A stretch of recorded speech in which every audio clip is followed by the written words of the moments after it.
hoy, como todas las noches, en esta contingencia, en esta pandemia, que el instituto que tenemos nosotros y el en conjunción ahí con el CESEO, pues empezamos a invitar a amigos, especialistas, gente experta que haya estudiado fuera, sean oaxaqueños. También hemos invitado a gente del extranjero que comparta con nosotros un tema, ¿verdad? De muchas temas de interés para el odontólogo general. Y esta noche estuve, pues, el doctor Carlos Pérez nos hace el gran honor de pues, regalarnos un rato de su tiempo. Sé que es una persona muy ocupada. El doctor es odontopediatra, nada más y nada menos por el Instituto Nacional de Pediatría. Es cirujano maxilofacial también por la UNAM. Yo lo conocí hace años, nos conocimos como compañeros de trabajo juntos en la UAPJO, que igual los dos ya no estamos ahí, pero el doctor sigue haciendo cosas bien interesantes con el tema del labio polar hendido.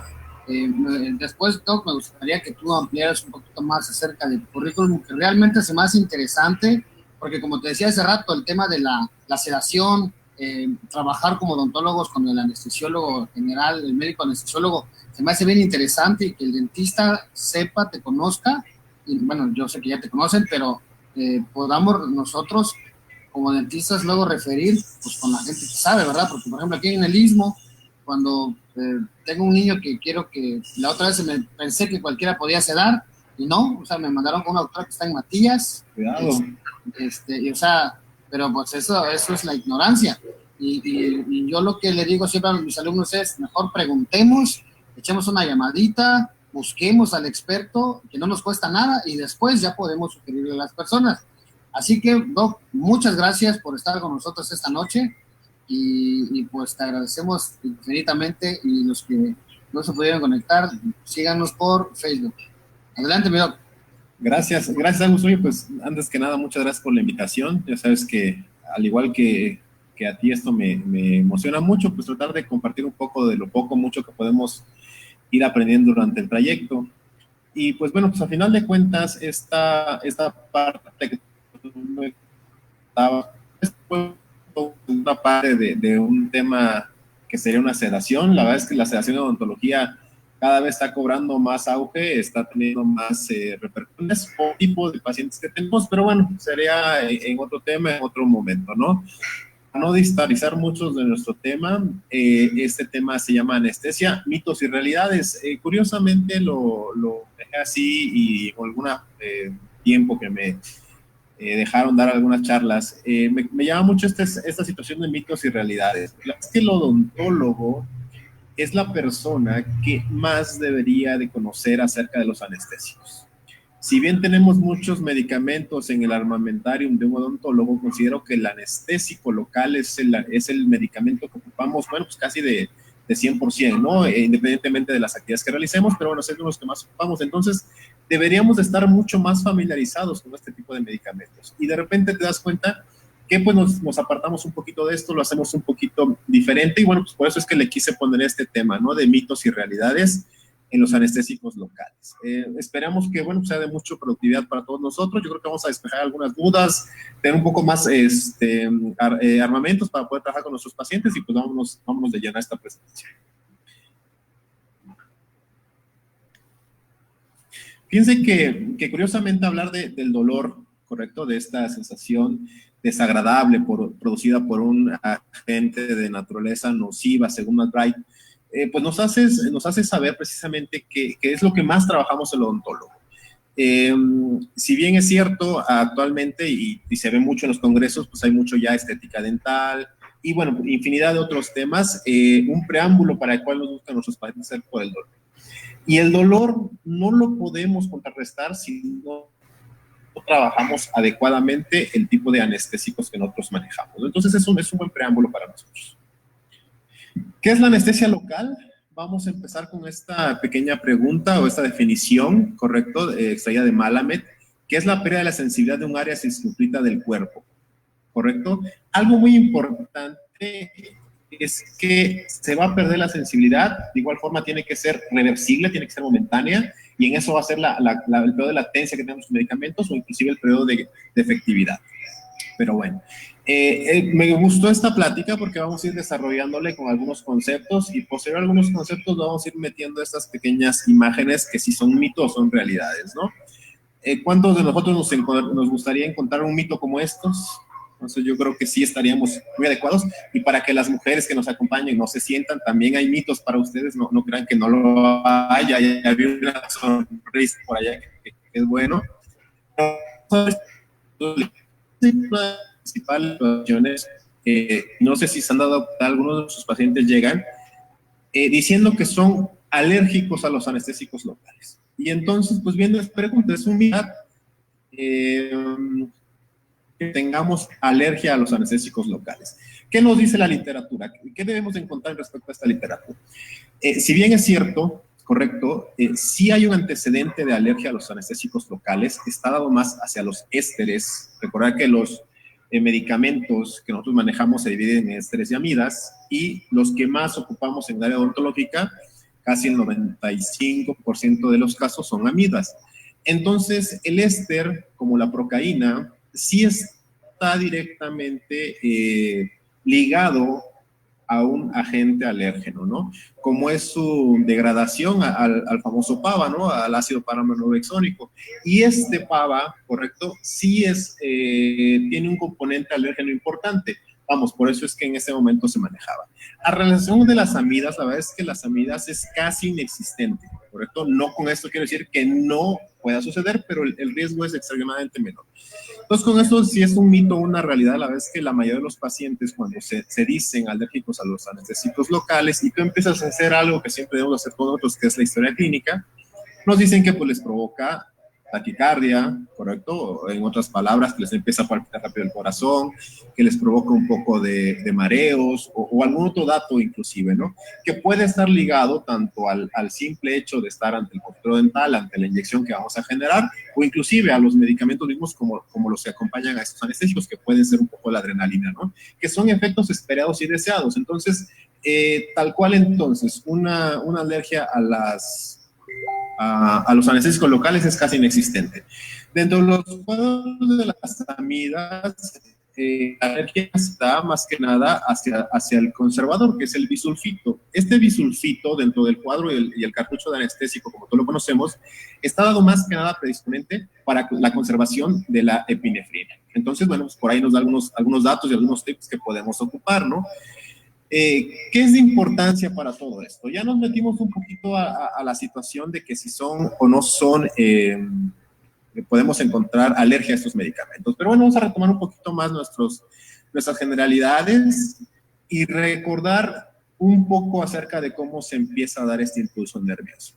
Si nosotros queremos inhibir este impulso nervioso, esta sensación aferente que va desde la parte externa hasta nuestro cerebro, tenemos que recordar un poco acerca de cómo se empieza a generar. Y empezamos a ver esta neurona. Esta neurona es muy representativa, es una neurona motora, no una sensitiva como la que normalmente trabajamos, pero bueno, al final de cuentas me sirve a mí para ejemplificar cómo es esta neurona, ¿no?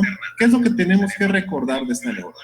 Si vemos, tiene un cuerpo celular y después tiene esta famosa axón y esas prolongaciones que se van.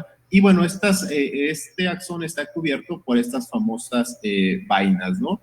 Y entre cada axón y cada axón tenemos estos famosos nódulos de Ramier. ¿Qué es lo que vamos a hacer ahorita? Vamos a empezar a recordar cómo empiezan a verse. Aquí ya se ve un poquito más específico, si vemos en la pantalla inferior del lado derecho, ¿correcto? Cómo estas terminaciones nerviosas que están rodeadas por estas vainas, ¿correcto? Esta pared celular, que como cualquier situación celular, esta neurona también cuenta con esta membrana.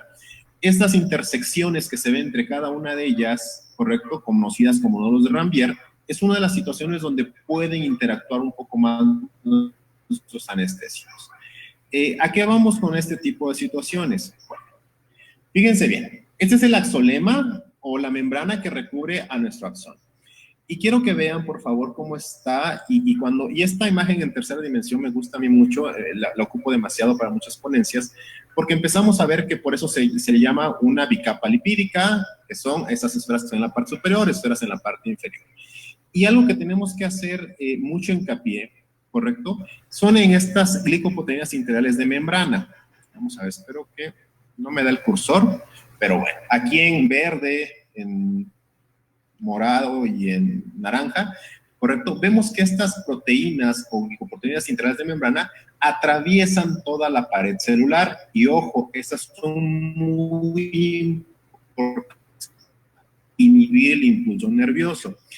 Si nosotros vemos y seguimos viendo esta imagen, en la parte superior, ¿correcto? Hay un recuadro que dice exterior celular, es decir, por fuera del axón, por fuera de esta situación.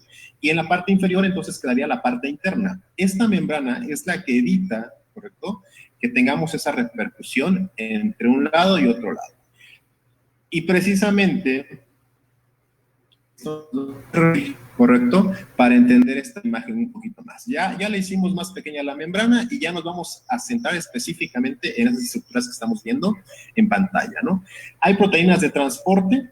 Al rato vamos a entender qué es estas proteínas de transporte, para qué nos sirven. Recordar siempre esta famosa bomba de sodio y potasio, que es una bomba que no necesita necesariamente energía para poder funcionar, sino a través de gradientes de concentración. Y que en términos generales, que es un gradiente de concentración, donde hay más, a donde hay menos, y donde hay menos, a donde hay más. Entonces, simple y sencillamente es como empujar todos para un lado y todos para el otro lado, ¿no? Entonces, eso es lo que sirve. Pero esta membrana o estos gradientes de concentración no pudieran ser accesibles si no es por estas proteínas de transporte en verde. Y algo que quiero que vean más adelante es los receptores. Recordar que es un receptor y es un receptor específico. Cuando nosotros hablamos de cómo actúan los anestésicos locales, nos vamos a centrar en estas partes y al ratito vamos a recordar esta imagen para que recuerden. Pero bueno, algo importante que recordar de estas imágenes: proteínas de transporte, anclaje y conexión y los receptores, ¿correcto? Entonces comentábamos acerca de esta neurona que tiene que hacer un discurso desde donde se inicia el potencial de acción, ¿correcto? Es decir, el estímulo doloroso, y va a recorrer toda la neurona a través de sinapsis para llegar al cerebro y que ese cerebro lo interprete como dolor. En términos generales, esa es la función. Una forma muy sencilla de explicarlo muchas de las veces es: donde empieza el estímulo doloroso, empieza esta corriente eléctrica hasta llegar al cerebro. Si esa corriente eléctrica es interrumpida en alguna de estas partes que están componiendo la sinapsis neuronal o las neuronas en específico, es lo que nos va a dar el efecto anestésico, ¿correcto? Tocando muy brevemente el potencial de acción o la electrofisiología nerviosa, lo único que me quiero recalcar es lo siguiente. Hablábamos de esta membrana.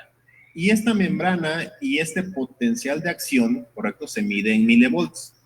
Luego, entonces, al inicio de mi gráfica, en menos 90 milivolts, se dice que es una membrana estable, es una membrana en reposo, ¿correcto? Es decir, para que esta membrana en reposo pueda despolarizarse, que es cuando se ve esa onda que sube y se da una sobredescarga que dice ahí, ¿correcto?, necesitamos por lo menos que de menos 90 actúen 15 aproximadamente volts para que quede por ahí del 65, 70 milivolts y ya se pueda despolarizar, ¿no? Por ahí algo que se llama la ley del todo o nada, es decir, tú puedes interactuar con esta célula y hacerla que despolarice, ¿correcto? Y se va a despolarizar completamente, o a eso se le llama la ley del todo o del nada, es que tu estímulo sea tan breve que no sea capaz de despolarizar esta membrana. Entonces tenemos esta fase de reposo, esta fase de despolarización, que es cuando se ve esta campana, que estamos muy ahorita en boga esto de la campana, que queremos que se aplane con el coronavirus, pero bueno, pues en esta situación de la fisiología nerviosa, esta campana que se proyecta demasiado es la despolarización, es decir, que es cuando el impulso ya empieza a viajar de un lugar a otro. Y después viene la repolarización. Esto se da en milisegundos, ¿correcto? De aproximadamente de 1 a 3 milisegundos. Y la fase de repolarización. Para que esta membrana pueda seguir mandando impulso nervioso, necesita repolarizarse. Y esto se va a dar en gradientes de concentración, simple y sencillamente. Vamos a verlo de la siguiente forma.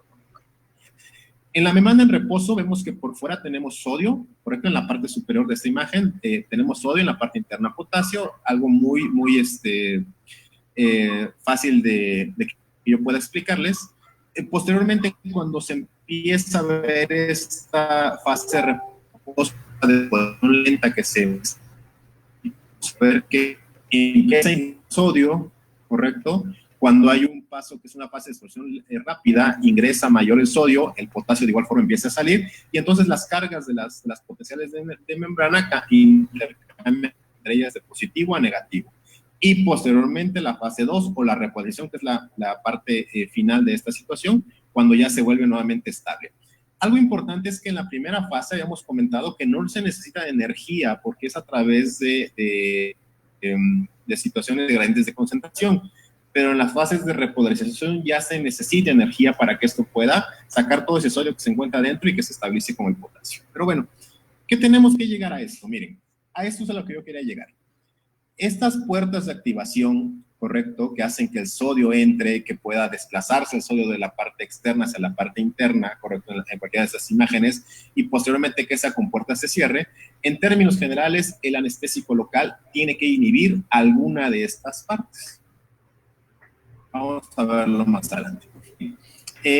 Si vemos aquí nuevamente, tenemos el líquido extracelular en la parte superior del lado izquierdo, el exoplasma en la parte interna, y en una membrana lipídica donde no tenemos ningún tipo de polarización, se encuentra cerrado, se encuentra ocluido hacia el sodio, parcialmente solamente abierto, y entonces no hay intercambio de iones. Posteriormente, cuando ya esta membrana abre sus canales, hay un intercambio de iones, que es lo que nos va a desplazar este potencial de acción. Si ya hablamos y retomamos nuevamente el tema de anestésicos locales, es un compuesto, ¿correcto? Es un químico que bloquea la conducción del impulso cuando se aplica localmente en el tejido nervioso, siendo esta acción reversible de carácter temporal. ¿Qué es lo que me interesa a mí recordar de ese tipo de cuestiones? Bueno, pues sí, que si bien es cierto, el anestésico local en el área de odontología siempre lo ocupamos a través, ya puede ser a través de un bloqueo cuando hagamos una infiltración a través del nervio alveolar inferior, o hagamos alguna situación un poco más local en la papila anterior, lo que ustedes determinen. Recordar, y es muy importante, y por ahí vamos adelante, vamos a hablar acerca de los efectos no deseables de los anestésicos locales, que este anestésico no simplemente se queda ahí, sino hay una redistribución. Es decir, de ahí de la zona donde se infiltra va a pasar al plasma sanguíneo, para que haya un metabolismo. Y dependiendo las características clínicas de nuestro paciente, este paso puede ser como cualquier paciente de nosotros o puede traernos serios problemas. ¿Correcto? ¿Cuáles son las propiedades deseadas de nuestros anestésicos? Desafortunadamente ninguno la cumple en su totalidad, pero bueno, pues, las propiedades más deseadas son no producir irritación en los tejidos locales, ¿correcto? No causar alteración permanente, y ojo, hay anestésicos que ya están reportados que sí están causando parestesias, ¿correcto?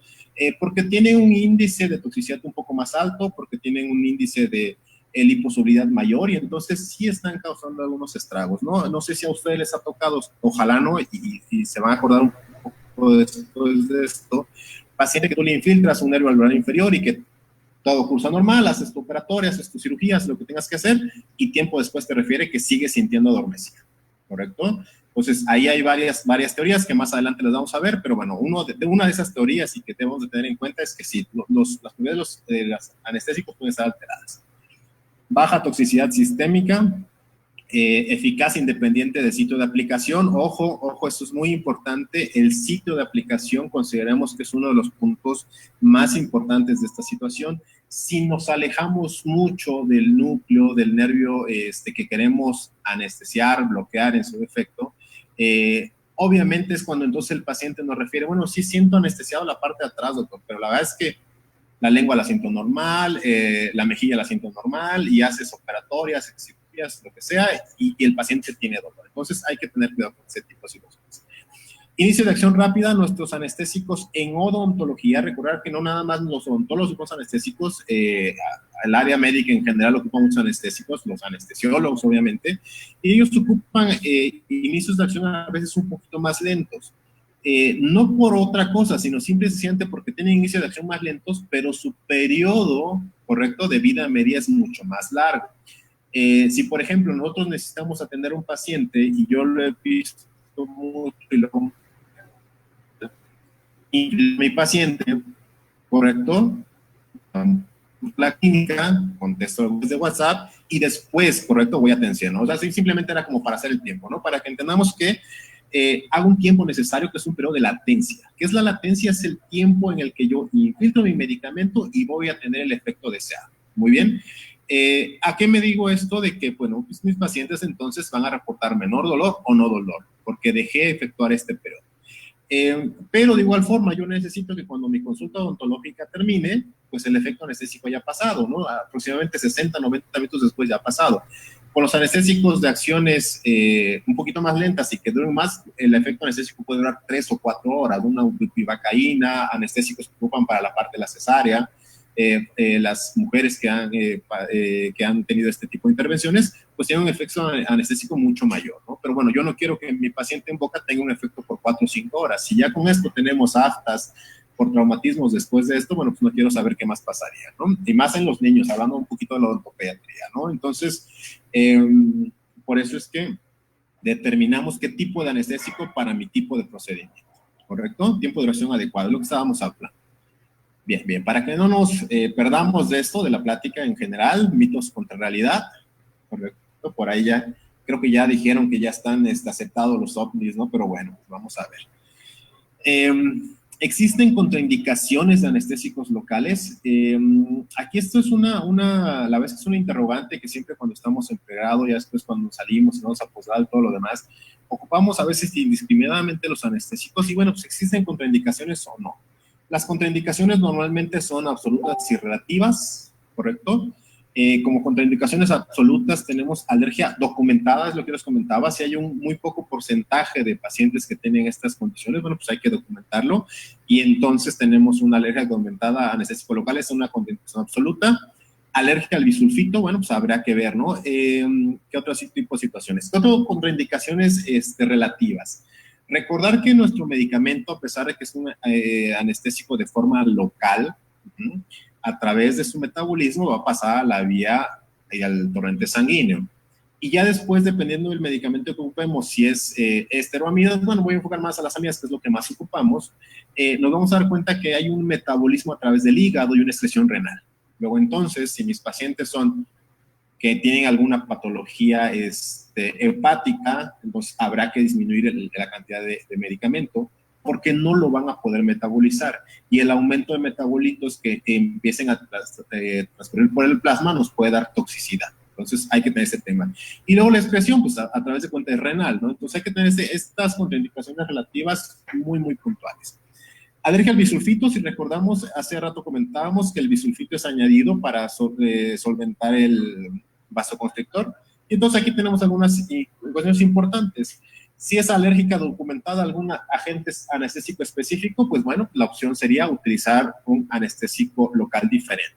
Otra opción, pues ahí sí ya entraría la sedación, lo que entrábamos hace rato en tema, o inclusive pacientes que tengan que ser atendidos bajo anestesia general. Pero bueno, ya hablaremos de cada uno de los casos en particular. Y alergia al bisulfito, que es una de las cuestiones que muchas veces más se reporta. Bueno, pues entonces ocupar un anestésico sin vasoconstrictor, con todas las contraindicaciones o con todos los problemas que nos puede suscitar, ¿no? Menor tiempo de acción, mayor sangrado, dependiendo de lo que vayan ustedes a realizar, siempre tener, ¿no? Pero sí tenemos las herramientas como para poder trabajar en ese respecto. Bien, ya lo hablamos hace rato, ésteres y amidas, dependiendo del tipo de sal y cómo se están uniendo su porción aromática. Y bueno, pues básicamente, como les comentaba en un principio de la plática, el 95% de veces ocupamos amidas, la más utilizada es la lidocaína, ¿correcto? Mepivacaína, por ahí no la tengo anotada, pero también es una muy buena opción. Y bueno, ¿no? Otra sal en el mercado que empezó a tener mucho boom hace algunos años, la famosa articaína, ¿no? Que la promocionan como una sal anestésica y en algún promocional lo vi que le pega todo, ¿no? Que casi donde la pongas te va a anestesiar. Y es muy buena, pero ojo, hay que tener algunas contraindicaciones. Y del otro lado de los ésteres, pues yo probablemente la única que ocupemos a estas alturas es la benzocaína. Uno que otro ocupará la cocaína, pero no creo que sea de uso odontológico, ¿no?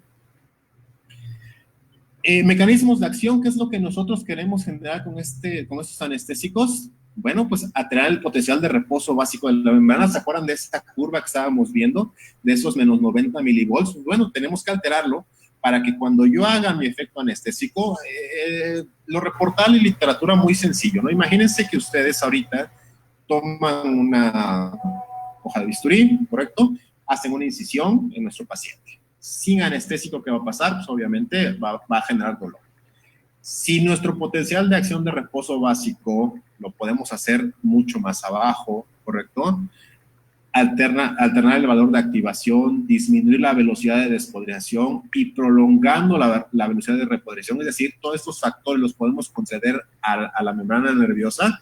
Entonces, esta acción que yo realizo, que es eliminar algún tejido cariado, hacer una incisión, hacer un tratamiento endodóntico, entonces el paciente ya no tiene esa interfaz, ya no va a pasar este impulso nervioso al cerebro y lo va a producir como dolor. Entonces es lo que nos hace a nosotros hacer tratamientos, infinidad de ellos, con este tipo de medicamentos. Bueno, ¿dónde actúan? Fíjense que es bien curioso, siempre que estoy en pregrado y por ahí hay algunos alumnos que ya vi que se conectaron, bueno, ya colegas, porque ya no son mis alumnos, siempre la pregunta era, bueno, a ver, vamos a colocar un anestésico local, ¿cuál vas a ocupar? Bueno, lidocaína, doctor, perfecto. ¿Me puedes explicar dónde actúa?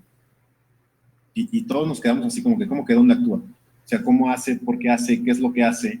Si cuando nosotros hablábamos de antibióticos en la parte de todo esto de la carrera, siempre nos decían que el antibiótico actúa, bueno, pues sobre la subunidad 50S ribosomal, a 30S ribosomal, actúa en la membrana de la pared celular y bueno, así cada uno de los anestésicos actúa de diferente forma.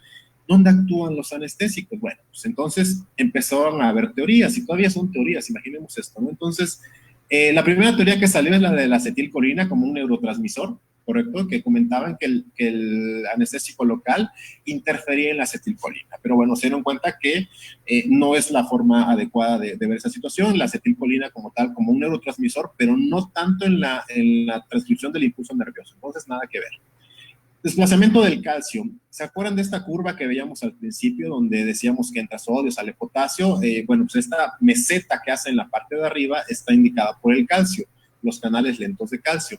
Entonces comentaban que al momento de que el anestésico local interactuaba con el calcio, hacían que este potencial de acción no siguiera el curso. Bueno, pues no es una realidad. Se dieron cuenta que inclusive inhibiendo el calcio de algunas otras funciones, el impulso nervioso sigue dándose. Entonces no es la opción, ¿correcto? En la teoría de la carga de la superficie, ¿se acuerdan de este axonema que veíamos en un principio, que eran dos capas? Y entonces nos decía que la capa superior, la capa que estaba en contacto con el líquido extracelular, tenía una repulsión, es decir, se hacía más positiva o más negativa para que cuando el impulso nervioso llegara, hiciera una repulsión. Bueno, pues, de igual forma, no es real. Las dos teorías que más se aceptan, correcto, para ver dónde actúan los anestésicos locales son las siguientes. Expansión de la membrana. Y recordad, y ahorita la vamos a ver un poquito más a fondo, pero que veamos que este pequeño canal que se forma de proteína para que pueda entrar el sodio, bueno, pues hay una teoría donde nos dice que esta expansión de la membrana hace que una de las membranas se expanda más y entonces el canal se cierre un poco y entonces inhibe la propagación del sodio. Si lo vemos aquí. Dentro de estos, los ésteres, la benzocaína es de los que se ha reportado que hace este actuar, ¿correcto? Ahí vemos el canal en la parte de en medio. Y entonces esta benzocaína, que no tiene una carga eléctrica, se adhiere directamente a la pared de un lado de la membrana, X lado, y hace que se aumente esta expansión de la membrana. Al momento que hace expansión de la membrana, el tamaño de la molécula de sodio no puede entrar, obviamente no puede salir, y entonces hay una inhibición del impulso eléctrico. Entonces es una teoría aceptada, más que nada para los ésteres, más que nada para la parte de la benzocaína. El receptor específico, ¿correcto? Esto es una teoría, es de las que más está aceptada acerca de cómo actúan los anestésicos locales. Si nuevamente volvemos a ver esta membrana y vemos este sodio que se ve en la parte superior, en la parte de en medio, y que trata de ingresar hacia el torrente interno del axón, ¿no? Al axoplasma. Pero bueno, pues entonces, el anestésico local ya sabemos que tiene un receptor específico, ¿correcto? En esta membrana que se adhiere a él, y una vez que se adhiere a él, evita que el canal de sodio ingrese. Pero independientemente de este receptor específico que lo tenemos aquí marcado al lado derecho, la lidocaína, prilocaína, mepivacaína, articaína y bupivacaína, las aminas a final de cuentas, correcto, es como empiezan a actuar este receptor específico. Hay otros químicos o neurotoxinas que también empiezan a interactuar y que hacen este tipo de anestesias, ¿no?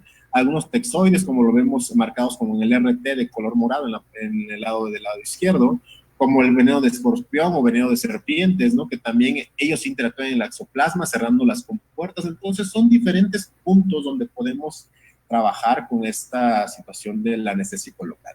En general, y para que quede muy claro, en la parte de los anestésicos locales es la teoría del receptor específico la más adecuada.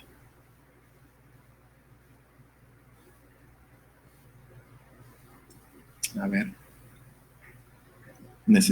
Aquí estamos. ¿Correcto? Entonces lo que vemos dentro del canal de sodio, hacemos que este receptor específico cierre este canal, haga un bloqueo, ¿correcto? Y entonces nos propague la no activación de esta situación. Vamos a ver. Mito o realidad, ahí sí me queda claro, todavía no sé si bien si existen o no, pero bueno. ¿A cuántos no nos ha pasado? Y por ahí los que tengan su cámara encendida, por favor levanten la mano con toda sinceridad, y yo soy el primero, en que llega nuestro paciente, empiezo a trabajar con él, y lo primero que le digo es que el anestésico no tiene el efecto deseado. Ha de ser elote, ha de ser 20,000 cosas, ¿no? Lo puse mucho tiempo en el sol, 20,000 cosas que podemos tener. Bueno, pues el anestésico no tiene el efecto deseado. La verdad es que independientemente de que las marcas comerciales, la que sea, tienen índices y controles de calidad muy altos, ¿correcto? Pensar en que el anestésico no tiene efecto deseado, yo creo que es uno de los mitos más importantes de esta plática. ¿Qué sí es cierto? ¿Qué sí es cierto de esto? Bueno, pues que tenemos nuevamente esta curva de campana, y esta curva de campana nos dice que hay una respuesta individual al fármaco, ¿correcto? En la parte media de esta campana, en la parte más pronunciada de esta campana, está la mitad de la población, ¿correcto? El común denominador de la población, y luego tenemos una línea hacia la derecha y hacia la izquierda. Y entonces nos vamos diciendo que hay pacientes hacia la derecha, ¿correcto? Que son más susceptibles al anestésico local, y también adoramos a esos pacientes de que de repente tú le pones un cuarto de cartucho de anestésico y ya sienta anestesiada media cara, ¿no? Y entonces dices, bueno, entonces sí hay una respuesta individual del fármaco. Nos vamos al otro lado, al otro extremo de la línea, ¿correcto? Hacia el lado izquierdo, donde nos dice que hay pacientes, ¿correcto?, que sí, la respuesta al fármaco va a ser mucho menor, pero la verdad es que hablamos aproximadamente del 0.1%, del 2.1%, ¿no? Entonces, la verdad es que son más atribuibles a causas odontológicas. ¿Y qué causas odontológicas tenemos? La precisión del depósito. ¿Se acuerdan hace rato lo que comentábamos? ¿Cuántos de nosotros, vuelvo y repito, no? Esta técnica que nos cuesta y nos ha costado un poquito más siempre, la técnica de anestesia del nervio alveolar inferior, donde nosotros consideramos que hemos dejado el anestésico en el lugar más adecuado posible, ¿no? Y que de repente esperamos mi periodo de latencia, que es de 2 a 3 minutos, ¿correcto? Y el paciente sigue, doctor, me duele. Doctor, me duele. Y así lo tenemos toda la sesión, ¿no? Entonces, esto es importante, ¿no? Si yo no hago una buena técnica anestésica, no esperen que tengamos un buen efecto anestésico, ¿no? Entonces, eso es algo muy importante, la presión del depósito. Si ya nos vamos un poquito a la literatura, nosotros tenemos que dejar aproximadamente, el anestésico lo debemos dejar aproximadamente de 1 a 2 milímetros cercano a la vaina epitelial de cada uno de los nervios. No nada más como dato cultural, la verdad es que no hay mayor problema. Pero bueno, si algo importante, ¿qué datos clínicos me interesan a mí? Recordar que en base al nervio, a cómo estamos acostumbrados a hacer nuestro bloqueo nervioso, antes y de que, dependiendo la zona donde lo hacemos, a nivel de la língula, que es normalmente donde debemos dejar el anestésico, un poco antes de ese ingreso, se divide nuestro nervio en la parte lingual y posteriormente se divide también en la parte lateral, ¿no? Entonces, en esta situación, uno de nuestros nervios más característicos es que la punta de la lengua ya se empieza a anestesiar. Y bueno, por ahí vamos bien.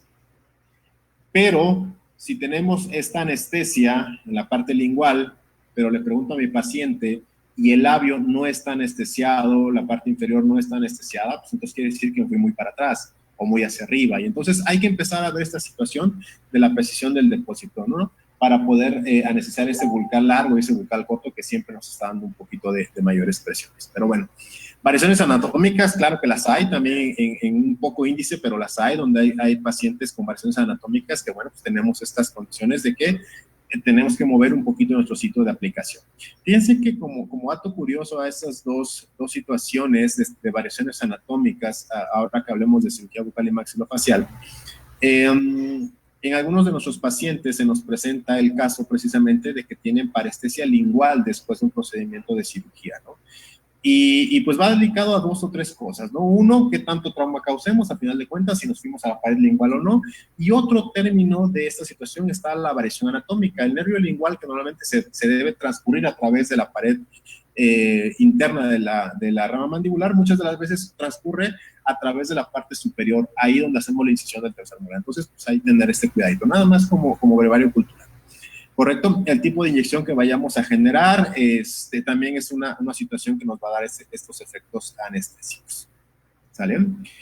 Bien, fíjense que, como les comentaba, son cosas que a veces ya sabíamos, a veces tenemos que recordar solamente, pero es importante que empecemos a pensar como profesionales de la salud. Y entonces empezamos a ver que tenemos medicamentos anestésicos locales con la lidocaína, correcto, con este famoso 2%, ahorita vamos a ver qué es. Ya después le adicionamos adrenalina de 1 a 100,000, ¿correcto?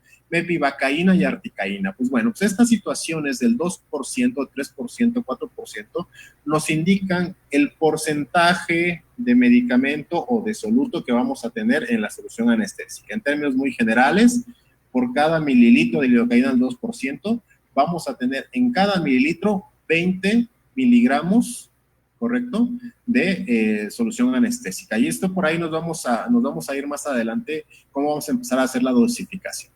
Hay 2 autores muy importantes en relación a la parte del anestésico, y nos hablan Lip y Malamet, ¿no? Casi recorren de lo igual, y lo único que voy a poner es lo siguiente. Así como cuando nosotros dosificamos un antibiótico en pediatría, que necesitamos calcularlo en base al peso corporal, ¿correcto? Y entonces empezamos a ver un antibiótico de elección que sea de 50 miligramos por kilogramo dosis o día, ¿correcto? De igual forma, los medicamentos anestésicos tenemos estas clasificaciones, porque hay algo muy importante, doctores, sobre dosificación, ¿correcto? Dosis máxima de un anestésico local. Y bueno, entonces por ahí, Lip y Malamet más o menos se ponen de acuerdo y nos dicen que aproximadamente la lidocaína sin epinefrina hablamos de 3 o de 4.4 miligramos por kilogramo de peso. Los dos son muy tajantes en decir que 300 miligramos es la dosis máxima, ¿correcto? Y bueno, esto y el que más ocupamos, de los dos que más ocupamos, lido y mepivacaína o articaína, los 3, ¿correcto? La lidocaína, cuando se le adiciona un anestésico, un vasoconstrictor, se eleva mucho la dosis, ¿no? El Lip nos los permite hasta 7 miligramos, Malamet dice, no queremos problemas, lo dejamos en 4.4, ¿no? La mepivacaína de igual forma, y la articaína, ¿correcto?, nos las aumentan un poco más a 7 miligramos por kilogramo, con una dosis máxima de 320 o de 500, dependiendo del autor que lo hablemos. ¿Cómo quiero resumir esto? ¿Y qué es lo que yo quiero que recordemos de esto? Siempre que hablamos de la cantidad de anestésico que yo puedo ocupar en un paciente, tenemos que pensar en esto, ¿correcto? Aproximadamente, creo que está en la siguiente. Ok, sí, aquí está. Interpretación de este carpulo, de este cartucho de anestésico, ¿correcto? El porcentaje que nos va a dar miligramos por mililitro. Si tenemos un porcentaje al 2%, ¿correcto? Y entonces tenemos que en 1 mililitro vamos a tener 20 miligramos, ¿correcto? Haciendo una conversión rápida y simple, en 2 mililitros aproximadamente tendremos 40 miligramos. Curiosamente, el cartucho no tiene estos 2 mililitros, sino tiene 1.8, y entonces nos quedan estos famosos 36 miligramos, ¿no? Esos 36 miligramos vienen de multiplicar algo muy sencillo, que es la cantidad del cartucho en mililitros, que es 1.8 por el porcentaje. Entonces, 1.8 por 2, 36. Y de igual forma, por 3 nos va a dar 54, y por 4 nos va a dar la siguiente cantidad. Entonces, son los miligramos por cartucho que nosotros tenemos. Luego, entonces, si ya sabemos que con un medicamento, con un anestésico local, puede tener 36 miligramos o 72 miligramos, 36 o 72, dependiendo de que si es una lidocaína o es una articaína, ya tenemos la cantidad que tenemos por mililitro. Ahora sí, ¿cómo calculamos los miligramos del anestésico local con entendidos, no? Ya lo habíamos comentado que en un CC hay 20 miligramos, en 1.8 y hacemos una tabla de 3 simple y podemos sacar los 36 miligramos en un cartucho, ¿correcto? Al 3% 54 y al 4% 72, lo que vemos en la gráfica anterior. Si ya vamos a hablar del cálculo de nuestros pacientes, ¿correcto? Sí necesitaríamos tener el peso del paciente y para no ser tan específicos, tal vez en pediatría sea mucho más específico, en los pacientes adultos siempre tenemos en cuenta algunos detalles más generalizados, ¿no? Entonces tenemos dosis del anestésico, ¿cuál voy a utilizar? Voy a utilizar una lidocaína al 2, una pivacaína al 3 o una articaína al 4%, y entonces nos vamos a tener ahí cuáles son los miligramos que nosotros podemos utilizar por kilogramo de peso y hacemos esa conversión, ¿correcto? Si hacemos un ejercicio muy suave, muy sencillo, tenemos un paciente de 85 miligramos, de la lidocaína tenemos aproximadamente 4 miligramos por kilogramo de peso, ¿correcto? Pues hacemos estas tablas de conversión, 85 por 4.4 nos da 370 miligramos, ¿correcto? 370 miligramos entre 36 miligramos, ¿correcto? Nos da esta cantidad. Ojo, esos son los cartuchos de anestésico que pudiéramos ocupar, pero algo que no debemos de pasar por alto es lo siguiente. La dosis máxima es de 300 miligramos. Y por ahí entonces ya recordaremos que como término general normalmente utilizamos un término de 10 cartuchos por cada paciente, ¿no? Entonces por ahí salen todos estos datos específicos de los anestésicos locales. Bien. Para tomar con esto, ahí tenemos otro mito, realidad, no lo sé, pero lo que sí sé es esta pregunta que siempre nos hacemos, ¿no? ¿Se pueden ocupar dos anestésicos diferentes? Es decir, de repente, por alguna extraña razón, estoy ocupando una lidocaína y de repente quiero cambiar a articaína, o no sé, cualquier otro tipo de anestésico que nosotros podemos ocupar. Bueno, la respuesta es que sí los podemos mezclar, pero con sus restricciones. ¿Cuáles son las restricciones de estos dobles fármacos? Cualquiera de los usos o de las combinaciones que hagamos en los fármacos, ¿correcto?, no debemos de exceder la dosis máxima de cualquiera de ellos, o en este caso, como dice la diapositiva, del menor de cualquiera de los dos. Es decir, si uno tiene una dosis máxima de 200 y el otro de 260, vamos a ocupar como dosis máxima la de 200. Como un ejemplo, ¿correcto? Tenemos a este paciente masculino, sano, ¿correcto? Y empezamos a utilizar lidocaína, ¿correcto?, al 4%, que son 72 miligramos por cartucho, y he ocupado 2 cartuchos con este paciente. Entonces yo ocupé prilocaína, 2 cartuchos, tengo 72 miligramos. Es lo que necesito administrar. Quiero continuar ahora con lidocaína, ¿correcto? Me dice que la dosis máxima es de 270 de prilocaína. En dosis máxima de lidocaína lo manejamos ahorita en 200 para hacer un ejercicio un poquito más adecuado. Y entonces vamos a tomar de estas dos la que menos dosis máxima tenga, que en este caso, por el ejemplo, lo dejaremos en 200. Y haciendo un análisis rápido, si ya tengo 144 miligramos administrados en mis pacientes, entonces realmente nos queda muy poco fármaco el cual podemos ocupar, ¿correcto? 56 miligramos. Si cada uno de sus cartuchos tiene 36 miligramos, estamos hablando de que 2 cartuchos y ya estamos hablando de una dosis máxima permitida, ¿sale? Ojo, tendríamos que ocupar, si ya ocupamos 72 miligramos, podemos ocupar otros 2 cartuchos o 1.5 más en mi paciente. No es lo mismo, el mismo ejercicio con la articaína, ¿no? Que la ventaja de la articaína es que tiene una dosis máxima más alta, pero en combinación con otro anestésico nos puede dar. Algo que me gusta tocar en este momento es de que, si bien es cierto, haciendo las multiplicaciones y las conversiones y todo lo demás, nos vamos a dar cuenta que sí tenemos restricciones en el uso de la cantidad de anestésico que vamos a ocupar con nuestros pacientes. Pero algo importante también, nada más como para tenerlo muy presente, es que no es que todos estos 144, estos 200 miligramos, al momento que yo los voy a administrar, todos vayan a tener una repercusión en nuestro sistema. Recuerden que hay redistribución, que hay precisamente la eliminación, hay el metabolismo, ¿correcto? Hay la parte que se va al plasma, la parte que se metaboliza, y entonces estos puntos que se empiezan a especificar en cantidad de dosis máximas, pues es para que tengamos ese ojo ahí, ¿no? Y tener en cuenta que podemos llegar a dosis máximas ya no permisibles. Fíjense bien, hace un momento tocamos con el doctor Agustín el tema de reanimación cardiopulmonar. Ya hablábamos que hace algún tiempo estuve un poco metido en dar cursos de reanimación cardiopulmonar. Y de repente, cuando empecé a leer estos artículos y de repente decían, bueno, ¿cuáles son los otros efectos sistémicos o para qué más nos sirven los anestésicos locales? Me llama mucho la atención y no te das cuenta hasta este punto, ¿no? No nada más es un anestésico local, o sea, la lidocaína o algunos otros anestésicos no solamente son un anestésico local. Si tú lo aplicas en vía endovenosa, si tú lo aplicas por vía intratraqueal, a través de un tubo endotraqueal, tienen otras repercusiones sistémicas, ¿no? Y estas repercusiones sistémicas pueden ser propiedades antiepilépticas ocupadas, como la lidocaína, ocupadas en algún momento donde una dosis baja de lidocaína, ¿correcto?, puede hacer propiedades antiepilépticas.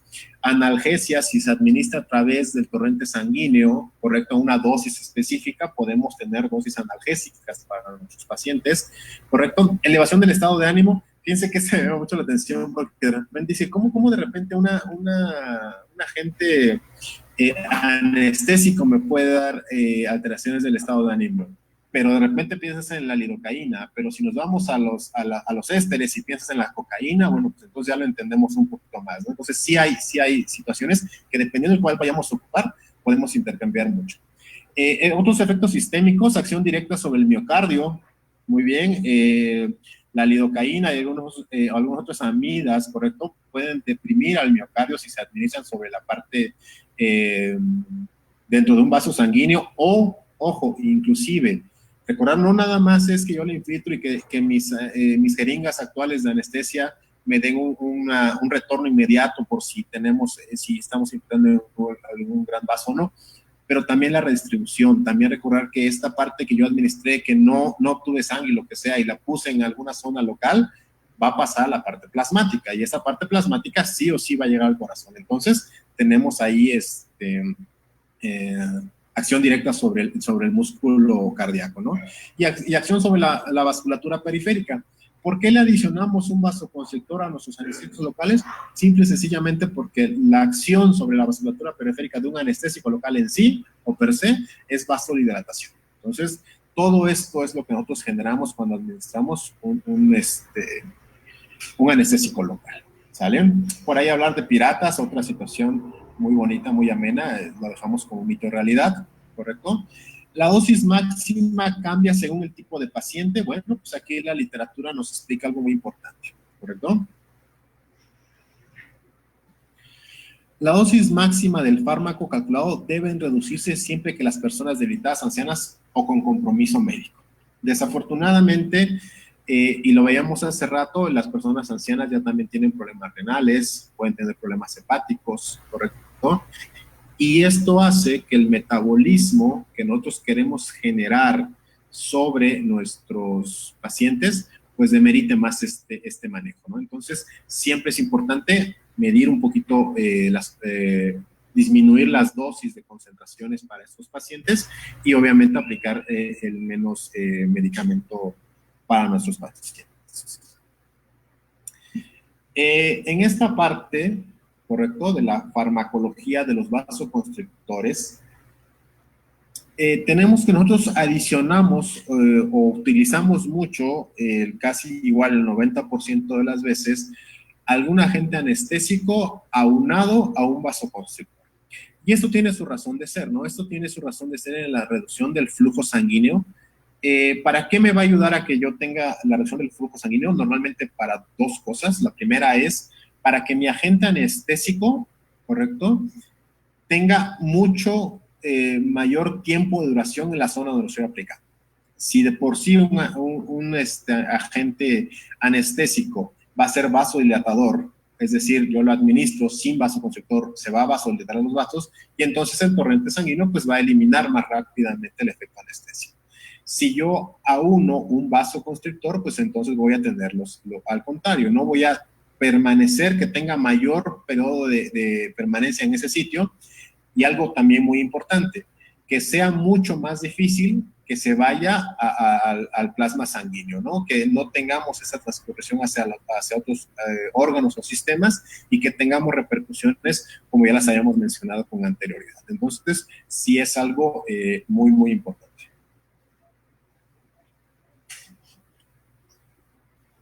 Concentraciones plasmáticas menores que le hemos comentado, aumento de la relación del efecto y disminución, y bueno, el otro tema es la disminución de la hemorragia, ¿sale?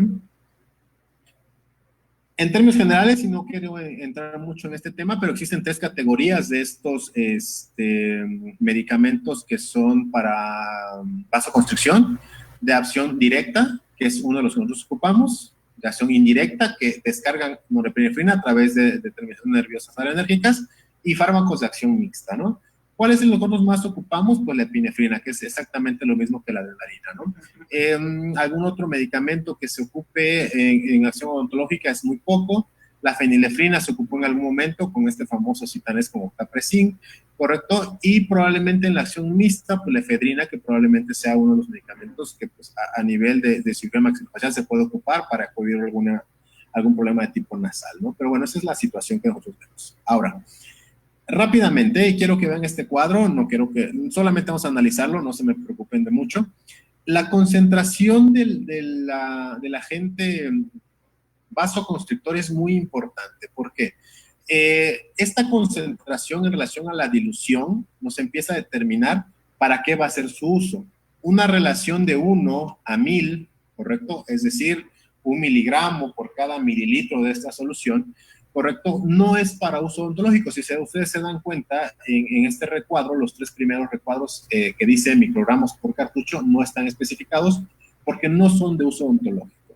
Esta repercusión, la primera, se ocupa para situaciones de anafilaxia, ¿correcto? La tercera se ocupa para relación de paro cardiorrespiratorio. Entonces son cuestiones un poquito más de uso en situaciones de urgencias. Nos vamos a ir a la que nosotros normalmente ocupamos y que es aproximadamente 1 microgramo por cartucho de 1.8 mililitros. Nos va a dar una concentración de 1 a 100,000. Vamos a tener a 18 microgramos por cartucho en los 2 párrafos inferiores, ¿correcto? Y 1 a 200,000, no tan ocupada, nos va a dar 9 microgramos por cartucho. Bueno, ¿a qué voy? ¿Qué es lo que quiero recalcar de este cuadro? El paciente sano, ¿correcto? Podemos ocupar aproximadamente 34 miligramos. Quiero decir, con un paciente sano, no hipertenso, no enfermedades cardiópatas, ningún otro tipo de situación, ¿no? Paciente cardiópata, es decir, y por ahí me adelanté un poquito a la otra diapositiva, pero en pacientes cardiópatas tenemos un límite mucho menor, que es de 14 miligramos. Si estamos hablando de que aproximadamente, correcto, un cartucho puede tener de 9 a 18 microgramos por cartucho, estamos hablando aproximadamente que serían aproximadamente 1 o 2 cartuchos por paciente, ¿no? Y bueno, pues me adelanté un poquito a esta situación, pero es precisamente esta, ¿no? No se debe ocupar vasoconstrictor en pacientes cardiópatas. Bueno, pues la respuesta en la literatura nos reporta esto. 40 microgramos por consulta. Si el cartucho contiene 18 microgramos, estaremos disponibles 2 cartuchos. Pues esto es 2 cartuchos. Entonces, eso es lo que nos reporta la literatura. Podemos ocuparlos. Obviamente no es indiscriminado. Obviamente la historia clínica nos va a dar muchísimos datos importantes para determinar cuánto podemos, cuándo sí, cuándo no podemos ocupar. ¿De qué se beneficia el paciente cuando nosotros podemos ocupar vasoconstrictor? Del beneficio general de los vasoconstrictores: mayor potencia, mayor tiempo de acción, hemostasia local. Entonces sí se puede ocupar, restricción aproximadamente 1.8, 1 a 2 cartuchos máximo, ¿no? Si vemos a la epinefrina, que es uno de los que más ocupamos, como ya hemos comentado, no solamente es una situación en la cual es un vasoconstrictor, sino tiene receptores en diferentes partes de nuestro sistema, ¿correcto? Y bueno, pues ese es a lo que se le ocupa, que tiene un vasoconstrictor, y el bisulfito sódico, que es el que lo conserva para que dure más tiempo en nuestros cartuchos anestésicos, el que luego nos da unos términos de alergia, ¿correcto? ¿Qué efectos sistémicos tenemos de nuestros vasoconstrictores? ¿Correcto? Aumento del gasto cardíaco, aumento de la frecuencia cardíaca, y está reportado ya en la literatura el hecho de que cuando nosotros administramos un cartucho de anestésico local con vasoconstrictor, sí está reportado que se aumenta también por la carga adrenérgica sistémica, es decir, el miedo que nosotros imponemos hasta un paciente, pero también está reportado que esta adrenalina que estamos infiltrando pues va a aumentar la frecuencia cardíaca. Se absorbe a través de las mucosas, se absorbe a través de la infiltración y llega hasta zonas plasmáticas. ¿Correcto? Células del marcapaso, correcto, este marcapaso sino auricular, correcto, posibilidades de arritmias, taquicardia ventricular, y a nivel del flujo, aumenta el flujo sanguíneo coronario. Entonces, muchas repercusiones sistémicas. En un paciente sano, en un paciente cardiópata que tenemos la dosis adecuada, deberíamos no tener ningún tipo de problemas. Correcto, aumento de las presiones arteriales, dinámica cardiovascular, aumento de las presiones, volumen sistólico, etcétera. Y en dosis altas, vasoconstricción, estimula receptores alfa, y en dosis bajas, vasodilatación, estimula receptores beta. Entonces, estamos como en este término de cómo vamos a ocupar nuestros vasoconstrictores. Bien, como lo habíamos comentado, ya casi para finalizar esta parte de la plática, también tenemos que nos provoca una hemostasia, estimula a estos receptores, ¿correcto? El único tema es que cuando lo ocupamos, y lo vemos mucho en cirugía bucal y maxilofacial, que cuando lo ocupamos como tal para evitar el sangrado que yo estoy teniendo al momento de hacer una cirugía en cavidad oral, posterior a esto, cuando hayan pasado los efectos, correcto, de nuestros medicamentos, podemos tener un sangrado postquirúrgico. Entonces, solamente hacerlo con medida para que podamos ver el campo, hacer un tratamiento hemostático más adecuado, pero no nada más dejar el propio anestésico, hay que trabajar por sí solo, ¿no? Dolor postquirúrgico, pacientes que nosotros hemos visto en algunas ocasiones, muy importante, en el momento que estoy finalizando el procedimiento, puedo hacer un bloqueo nuevamente para tener un mayor de efecto anestésico postquirúrgico, ¿no? Retraso en la cicatrización, al final de cuentas, menos vascularización, más vasoconstricción, menos proceso de cicatrización, menos llegadas de factores de proinflamatorios que nos van a hacer problemas en la cicatrización. Algo importante, y antes de que se me pase, siempre que hablamos de este tema en relación a la anestesia y todo lo demás, ¿correcto? Que también puede intervenir en el músculo respiratorio, ¿correcto? Produciendo efectos inclusive hasta episodios asmáticos, ¿no? Porque es un dilatador del músculo listo bronquial. Entonces, esto es lo que estamos viendo. El metabolismo de estos vasoconstrictores, ¿correcto? Se inactiva en la sangre, se excita en orina en aproximadamente un 1%. Muy bien. ¿Cuáles son los efectos adversos? Cuando nosotros tenemos una descarga adrenérgica, ¿quién de nosotros nos ha asustado que de repente viene un perro y nos quiere morder, o de repente nos dice el profesor que vamos a tener examen al día siguiente o en ese mismo momento? Bueno, pues esos son los efectos adversos, ¿no? Ansiedad, tensión, inquietud. Cuando esos efectos o hay más descarga de adrenalina, cefalea, temblor, debilidad, mareos, ¿correcto? Palidez y dificultad respiratoria. Entonces, sí es importante la cantidad de medicamento que podamos empezar a ocupar. Bien, este pitufo, para los que estemos de la época, para los millennials, creo que ni siquiera lo conocen, pero bueno, se los presento. Nos da pie a otro mito contra realidad. Cianosis por anestésicos locales, ¿no? O sea, que un paciente de repente se empiece a poner azul, ¿correcto? Porque hay un periodo ahí de cianosis. Bueno, pues está reportado con la prilocaína. Afortunadamente no es un medicamento que esté en un mercado, no es un medicamento que podemos en demasía, pero que en algunas otras ocasiones se ocupa para otros tipos de tratamientos, ¿no? Esta prilocaína se degrada a ortotoluidina, ¿correcto? Se fija mucho al CO2 y entonces hace una metahemoglobinemia, ¿correcto? La hemoglobina se adhiere a este CO2 y entonces provoca esta metahemoglobinemia. Ya no capta el oxígeno y entonces el paciente empieza a tener cianosis, ¿no? El tratamiento es con azul de metileno de 1.2 miligramos por kilogramo en una solución glucosa. Entonces, esa es la parte. Aplicaciones clínicas de estos vasoconstrictores, tratamiento de reacciones alérgicas, broncoespasmos, paro cardiorrespiratorio, vasoconstricciones de hemostasia, ¿correcto? O algún tipo de tratamiento oftalmológico. Estos círculos, ¿no? Que siguen siendo, porque son creados, si realmente es mito o una realidad. Pero bueno. Fíjense que este tema es muy bonito porque existe sobredosis anestésicos locales. ¿Cuántos de nosotros no hemos tratado de hacer algún procedimiento dental y porque no lo estamos haciendo bien, porque no aplicamos en el sitio correcto, porque no X y motivo, y aplicamos 8 carpuls, 9 carpuls, 10 carpuls y de repente dices, bueno, pues es que al paciente no le va a pasar nada? Ojo, si habíamos comentado que la dosis máxima ronda entre los 200 y 300 miligramos, que se puede llegar muy fácilmente con aproximadamente 10 cartuchos. ¿Quién ocupa 10 cartuchos para un procedimiento dental? Bueno, pues hay quienes tal vez sí los ocupen. Tengan cuidado solamente de lo siguiente. Si bien es cierto, no es como que todos esos 300 miligramos se van a ir directamente al torrente sanguíneo, sí estamos muy cerca de toxicidad. Y esta sobredosis, ¿correcto? De mínima a moderada, cuando bien nos va, ¿correcto? Puede tener estos signos y síntomas clínicos, ¿no? Verborrea, aprensión, excitabilidad, disartria, nistagmus, etcétera, ¿correcto? O algunos síntomas como lo habíamos comentado, marea, nerviosismo, ¿correcto? Sabor metálico y trastornos inclusive hasta auditivos. Cuando son mínimas a moderadas. Pero ¿qué pasa cuando ya son moderadas a severas? ¿Correcto? Nuestro paciente puede llegar a tener en el consultorio o en su domicilio, ¿correcto? Crisis tónico-clónico generalizadas, crisis convulsivas, depresión generalizada del sistema nervioso central, ¿correcto? Y disminución de la frecuencia cardíaca y la frecuencia respiratoria, y esto nos puede condicionar a un paro cardiorrespiratorio. Entonces, ojo, doctores, no nada más es, bueno, ya le saqué la muela, ya le hice la endodoncia, ya le puse los implantes, ocupé la X cantidad de cartuchos. ¿Cuál es el seguimiento que yo le doy a mi paciente? ¿Qué le puede pasar en su domicilio? Sí tenemos que tener mucho, muy en cuenta esto. Pocas veces reportado, afortunadamente, pero la verdad es que en una cuestión odontológica que esto llegue a suceder, no es permisible todavía. Bien, el caballo de Troya, ¿correcto? Y bueno, parestesia por anestésicos locales, si no mal recuerdo ya es la última parte de la presentación.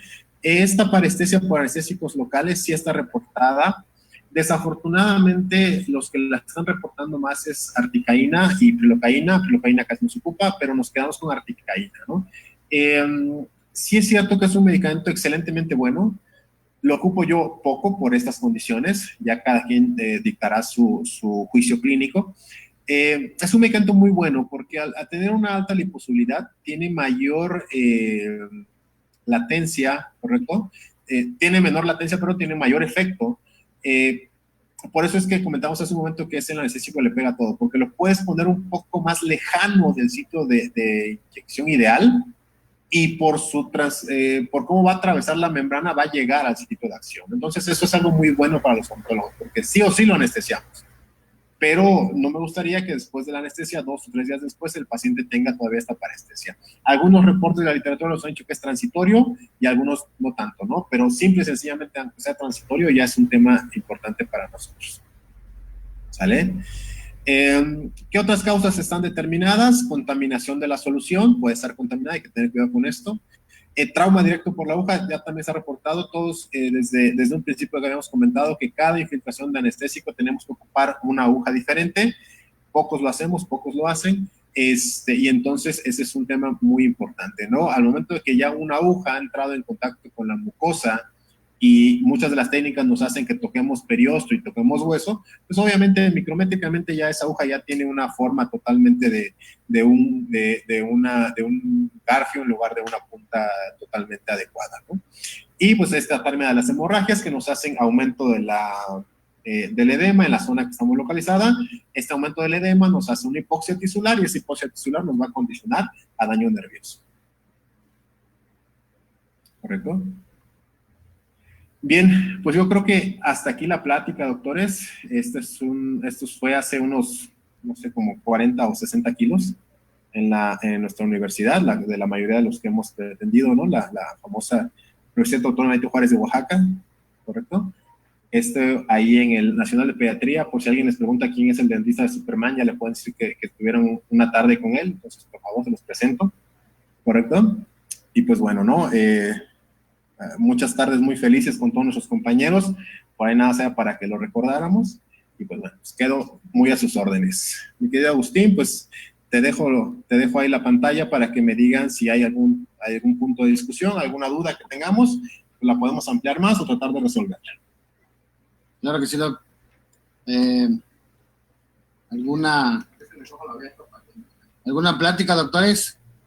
Perdón, ¿alguna pregunta? El micrófono ya está abierto por si alguien quiere hablar, y si no, ya conocen la mecánica, me pueden escribir en el chat. Ya está la primera pregunta, que la doctora Mesli Arellano dice: buenas noches, doctor, ¿qué anestésico recomienda para pacientes diabéticos?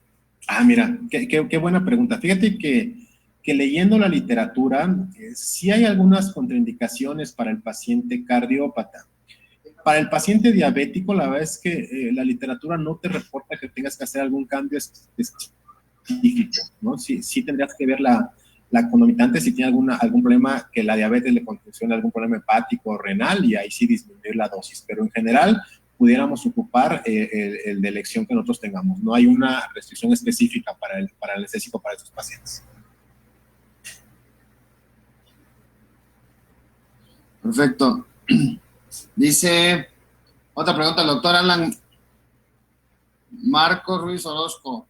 ¿Cuál es la dosis adecuada para un paciente hipertenso? Bien. Como la hemos comentado, podemos manejar de dos formas la parte del anestésico. Lo que más nos va a contribuir aquí es el uso del vasoconstrictor. Si el paciente es un paciente hipertenso controlado, ¿correcto? Podemos llegar a una dosis totalmente normal de nuestros anestésicos con vasoconstrictores. Si ya es un paciente hipertenso que aparte tenga alguna cardiopatía, que algunas veces tenga algún otro problema más a fondo, ¿correcto? Y ahí la historia clínica tan importante que es, ahí sí lo máximo que se recomienda, doctores, lo habíamos comentado, 40 microgramos, que lo vamos a tener en aproximadamente 2 cartuchos. Perfecto. Hay otra pregunta de la doctora Gabriela Ramírez. Dice, buenas noches. ¿Cuáles son las contraindicaciones de la articaína aparte de la posible parestesia? Bien, de igual forma como cualquier otro anestésico, saludos Gaby, por cierto, una gran amiga. Pues bueno, básicamente aparte de lo que hayamos comentado, tener un cuidado ahí solamente por los puntitos que se empiezan a marcar ahí de las parestesias, que mi paciente tenga una buena excreción renal, que mi paciente tenga una muy buena función hepática, y de ahí en fuera no hay ninguna otra contraindicación conocida para este tipo de medicamentos. Ok. Otra pregunta del doctor Pablo Villafuerte. Doctor, buenas. Una alternativa para mejorar la efectividad del AL en tejidos inflamados es agregar bicarbonato de sodio. ¿Qué dice la evidencia? Creo que es una pregunta. Ok, bien. Muy buena pregunta, Doc. Creo que sí es un tema que hace falta agregar aquí en la plática. Al respecto a eso vamos a agregarla posteriormente. Hablar del tejido inflamado, del tejido infectado, si hablamos de que el pH cambia mucho. Si normalmente hablamos de un pH 7.3, disminuye hasta 5. ¿Qué pasa con el anestésico? El anestésico, por el pK que él tiene, correcto, de esta parte en la cual se puede dividir en iones, correcto, nos habla que entre el pH sea más menor efecto tiene nuestro anestésico local, correcto. Ahora, sí, la literatura lo tiene muy marcado, el hecho de que podamos ocupar un bicarbonato, que es un buffer, que es un amortiguador para que esta acidificación que tiene el tejido eleve literalmente el pH y tengamos mayor efectividad. Entonces, sí está reportado. Ahora, la verdad es que vamos a la otra contraparte. Yo recomendaría, correcto, si estamos hablando de un tratamiento meramente dental, bueno, pues que evitemos entonces poner anestesia tal cual local, hagamos bloqueos, ¿correcto? Vámonos a una Gons Gates un poquito más superior, vámonos a una alveolar superior posterior, hagamos un bloqueo suborbitario, y entonces ya estamos bloqueando mucho más arriba de la parte que está afectada, ¿no? Yo lo recomendaría un poquito más al hecho de añadir un buffer o un amortiguador, que sí está reportado en la literatura. Ok. Dice doctor Suriev, Neftalí Rodríguez. Doctor, aprovechen al doctor. Ah, no. Es un comentario. Para mensaje privado. Aprovechen al doctor Carlos, todas las preguntas son bienvenidas. La doctora Jessica Orellana dice, bueno, te está escuchando Jessica, amigo. Excelente, Jessica. ¿Cómo estamos, Jessica? Brian F. también, saludos por favor a los doctores que me están escuchando. Con las niñas, ya se fueron las niñas con ella. Dice, ¿qué tratamiento o medicamento se puede aplicar en pacientes con parestesia? Qué buena pregunta. Mira, hablar de la parestesia es otro mundo, es otro tema, ¿no? Pero bueno, en términos generales, Si hablamos de una parestesia, y como se los explico muchas de las veces, ¿no? Este nervio se vio agredido y hay una eliminación de esta vaina, o ya de plano hay una sección del nervio, ¿correcto? Entonces allá es un tratamiento totalmente diferente. Normalmente para cuando tengamos algunas situaciones en las cuales tengamos este tipo de parestesias, normalmente una de las principales acciones que podemos ocupar de acción inmediata es antiinflamatorios, pero ya de tipo corticosteroide, ¿no? Dexametasona, que podemos ocupar de 8 a 16 miligramos, debiendo que este tipo de parestesia haya sido por tipo inflamatorio, ¿correcto? Recordar que cuando es un tipo traumático, pues básicamente va a desinflamar la zona, pero si realmente dañamos el nervio va a ser muy poco probable que podamos recuperar, ¿no? La terapia láser está un tanto ahí ambigua, algunos reportan que sí, algunos reportan que no, bueno, pues en algunas ocasiones puede ser factible, ¿no? Pero una buena dosis de antiinflamatorio tipo corticosteroide y algún otro tipo suplementario. Por ahí hay algunas literatura que reportaba el uso de, se me olvidó el vitamínicos, no recuerdo el nombre, y ya se han dado cuenta que no, o sea, no tiene caso que le mandes Bedoyecta o si no sé qué, no tiene ningún efecto. Ojo, dependiendo del daño nervioso del que estemos hablando, ¿sale? Entonces, por eso es que sí es otro tema muy importante, pero bueno, tratando de resolver la pregunta que nos hace nuestro colega, esa sería la parte informativa, ¿no? Muy bien. Otra pregunta, dice la doctora Shunashi Castillo, dice buenas noches, fue un saludo. Dice la doctora Sinaí, muchas felicidades doctor, excelente. Dice el doctor Ebert, doctor, ¿es un mito o realidad que calentar la anestesia antes disminuye el dolor al inyectarla? Porque escuché que existe artículos que existe la posibilidad de enfriar la anestesia previa a la inyección. Lo leí textual. Sí, no te preocupes. No, sí, es una buena pregunta. Fíjate que a mí también me llamaba la atención mucho el hecho de que algunos de nuestros colegas, algunos de nuestros profesores, ¿no? Nos indicaban ponerle un encendedor por ahí al anestésico, ponerlo en la parte esta, donde está la lámpara para que se caliente, o inclusive ya más profesionales, ¿no? Hay productos en la gama dental que pues hacen este calentamiento de la solución anestésica. Sí, la literatura reporta que sí. Al momento que nosotros aumentamos un tanto la temperatura anestésico local, al momento que hacemos no tanto la punción, sino la infiltración, podemos disminuir el dolor que generamos en ese momento, ¿no? La verdad es que tampoco es muy significativa, no es el hecho de que calentemos todos el cartucho y ya no le va a doler al paciente. Yo creo que ahí más que nada, y yo lo he visto con mis pacientes pediátricos, volvamos a la pediatría por ahí, saludo a mis colegas de pediatría que nos están escuchando, la doctora Nancy quiere hablar por allá.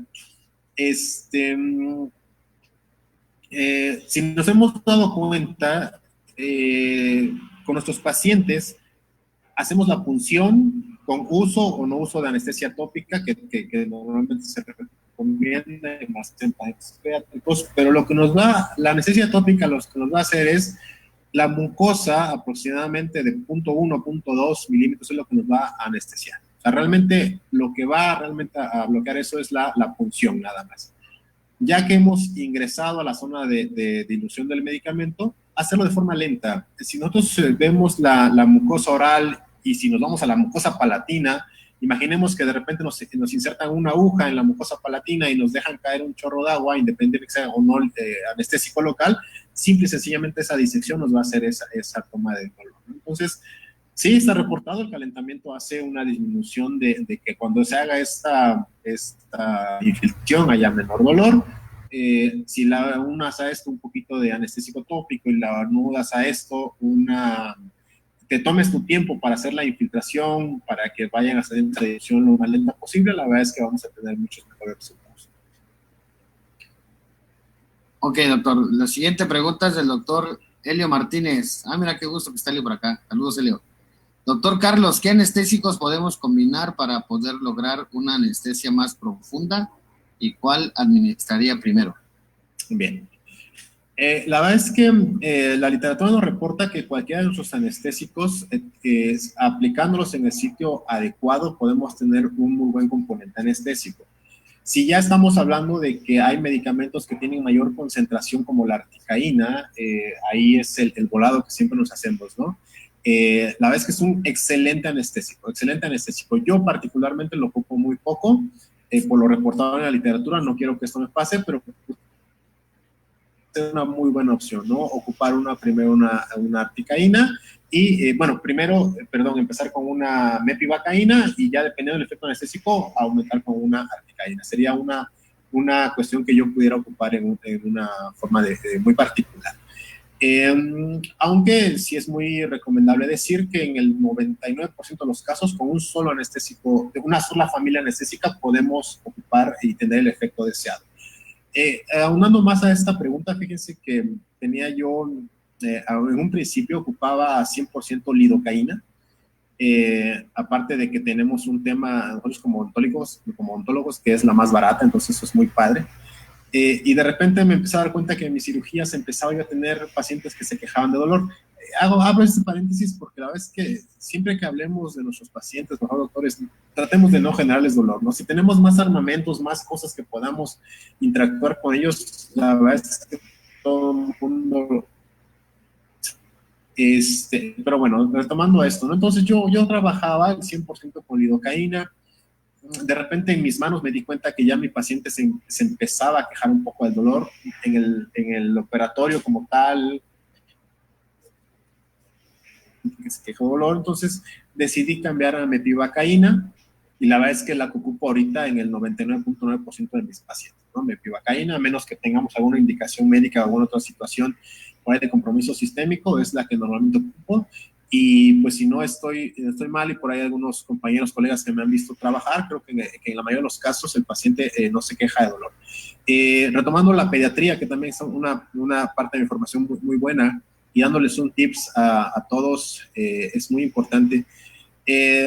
Juntar la odontopediatría y la cirugía me ha dado muchas satisfacciones, ¿no? De repente pacientes que llegan a mi consultorio de año de edad, rutinario, una frenilectomía o alguna otra situación más allegada, ¿no? Como un quiste que ya ubique la mitad de la mandíbula y que de repente empecemos a ver si los metemos a quirófano, si los hacemos en el consultorio. Yo creo que este manejo del paciente que me ha dado esta experiencia, puedo comentar que de igual forma, ¿no? Se puede trabajar en el consultorio dental siempre y cuando hagamos esto, ¿no? El tip que les quiero dejar es que en el paciente pediátrico, si lo anestesiamos bien desde una primera intención, el paciente pediátrico va a ser uno de los pacientes más operadores que podamos tener, ¿correcto? Cosa contraria, el paciente pediátrico sí no se va a aguantar así de ya me lo acabo, un poquito más, aguánteme tantito, no, al paciente pediátrico le duele y olvídate, empieza a hacer show en el consultorio. Perfecto. Pregunta del doctor Josué Acevedo. Doctor, buenas noches. ¿Cuáles serían las medidas preventivas para pacientes con antecedentes epilépticos con el uso de los anestésicos y cuál sería el más recomendable? Bien, si bien comentábamos hace rato que los anestésicos locales, la lidocaína, uno de sus efectos es precisamente tener un efecto antiepiléptico, no se debe tomar como tal, no es como ocuparlo como para que no tenga crisis convulsivas, ¿no? Si la pregunta es qué restricciones debemos de tener o qué cuidados debemos de tener, de primera instancia es ver qué tipo de crisis convulsiva tiene el paciente, cómo se manifiestan, o sea, es decir, si son de ausencia, si son de gran mal, pequeño mal, tónico-clónicas, etcétera. ¿Qué es lo que las produce normalmente, ¿no? A veces queremos ver al paciente con crisis convulsivas en cualquier hora del día y no lo es. Ahí sí tenemos que ponernos un poquito en la zona del paciente, ¿no? Identificar qué es lo que le provoca este tipo de situaciones y evitarlo, ¿no? ¿Sabe qué, doctor? Él lo provoca más por las tardes, bueno, pues lo vemos en la mañana, las luces o sonidos fuertes le provocan este estímulo, lo voy a hacer que lo pueda generar una crisis convulsiva, eso es lo que sería, ¿no? Con respecto a qué otras situaciones hay que tener en el consultorio cuando tengamos este tipo de pacientes, los medicamentos que el paciente ocupa para suprimir sus crisis convulsivas, ¿no? Muchos medicamentos, recordar, es muy importante, los medicamentos tienen una escala de medicamentos que ya toman de por sí, que son vía oral, pero cuando tienen una crisis convulsiva pueden ocupar otro tipo de medicamentos que obviamente son otras vías, ¿no? Para poder controlar estas crisis convulsivas. Y en relación a qué anestésico puede ocupar, la verdad es que de igual forma la literatura nos reporta que siempre y cuando lo ocupemos en dosis adecuadas, con las restricciones que vimos hace un momentito, con los cuidados necesarios que vimos hace un momento, podemos ocupar cualesquiera de ellos. Ok. Otra pregunta del doctor José Manuel Maces. Doctor, cuando existe una inyección intravascular, ¿cuál es el signo que se presenta? ¿Es miosis midriasis o anisocoria? Ok. Bien, si hablamos totalmente de la reacción pupilar, correcto recordar que cuando nos asusta un perro y hay una descarga adrenérgica, nuestras pupilas se contraen, correcto, hay una midriasis. Entonces, eso sería una característica clínica. Anisocoria no, anisocoria estamos hablando más de un trauma craneoencefálico cuando uno de los dos hemisferios está dañado y entonces uno responde y el otro no. Entonces hay una anisocoria, ¿correcto? ¿Qué es lo que sí antes, y sí tenemos que revisar los ojos, porque qué bueno que uno de nuestros colegas nos está diciendo que qué signos hay en la parte ocular, y después o antes de esto, pues habrá que revisar los demás signos, ¿no? Datos de taquicardia, datos de sudoración, datos de hipertensión, y estos son los datos que más debemos de colocar, ¿no? También datos de sensación de mareo en sí, y bueno, pues estas posiciones de nosotros como odontólogos en el sillón dental, que actualmente son más cómodos, pero que cuando se siente normal, comúnmente normal, y en el momento de reincorporar en una posición normal, pues tiene esta sensación de vértigo, ¿no? Esta hipotensión ortostática que normalmente se le conoce. Entonces, esos serían los cuidados. Ok. Dice el doctor Alan Marguis Orozco. Doctor, muy buenas noches. ¿Cuáles son las propiedades adecuadas de un buen anestésico local? Bien, Malamet ya lo manejó muy puntual, correcto, una baja toxicidad, que se elimine de forma rápida, que tengamos una acción rápida, perdón, que se elimine de una forma adecuada al tiempo que yo voy a trabajar, que no sea tóxico sistémicamente o que tenga una toxicidad muy mínima a nivel sistémico y que a final de cuentas nos dé el tiempo adecuado de trabajo, ¿no? Son algunas de las cuestiones que ha manejado Malamet en sus publicaciones y que la verdad es que es de lo que más podemos hablar. Siguiente pregunta, el doctor Pablo Villafuerte. ¿Qué opina de la analgesia multimodal? Ok. El término de analgesia multimodal a veces que habría que ver la definición en sí, pero es una muy buena herramienta para el odontólogo. El hecho de que nosotros podamos ocupar no solamente un anestésico local, sino lo combinemos con un ansiolítico, o que posteriormente lo combinemos con alguna narcótico inclusive, ¿no? De uso ya para nuestros anestesiólogos, la verdad es que es una excelente herramienta para nosotros. En mi clínica, en mi consultorio, proponemos mucho este tipo de procedimientos, la sedación, ya hablar de esto como otro tema por aparte. Tenemos pacientes, a mí en los pocos o muchos pacientes que puedo llegar a atender me han tocado algunos que por más que coloco un anestésico, que por más que trato de tranquilizar al paciente, pues el paciente sigue teniendo dolor y sigue teniendo dolor, o sea, cuando empiezas a bajarle, pues, dices, no, pues, o actúo como un que soy y le digo, ya va a calmar, no es presión, dolor es presión, o simple y sencillamente agarro otro armamentario que tenemos, ¿no? Una anestesia multimodal, una sedación o algún otro tipo de parámetro que podamos tener.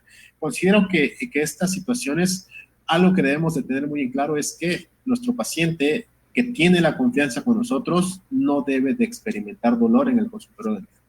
Si es un paciente que desde que yo empiezo a atender, que yo empiezo a hacer, vuelvo a la historia clínica, ya lo veo aprensivo, lo veo ansioso, lo veo que una de las preguntas que podemos hacer muy fácilmente, ¿no? ¿Cuáles son las experiencias previas de tratamientos dentales, ¿no? Y el clásico que ya te dicen, pues es que ya no puedo ni verlos a ustedes, ya nada más llego y tiemblo. Bueno, pues este paciente ya necesita de un ansiolítico, no nada más un anestésico local. Entonces, sí hay que ver muy bien a nuestros pacientes, es el poder trabajar. Dice la doctora Areli Reyes Suárez. Buenas noches, Doc. ¿Cuáles son las contraindicaciones de usar el anestésico de lidocaína con epinefrina?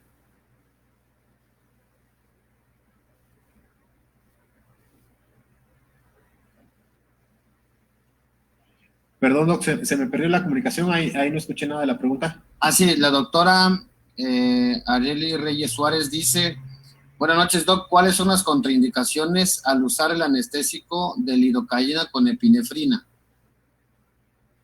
Bien, de hecho es uno de los que más ocupamos, lidocaína con epinefrina, mepivacaína con epinefrina, es uno de los que ocupamos en el 95-99% de los casos, es uno de los anestésicos más seguros.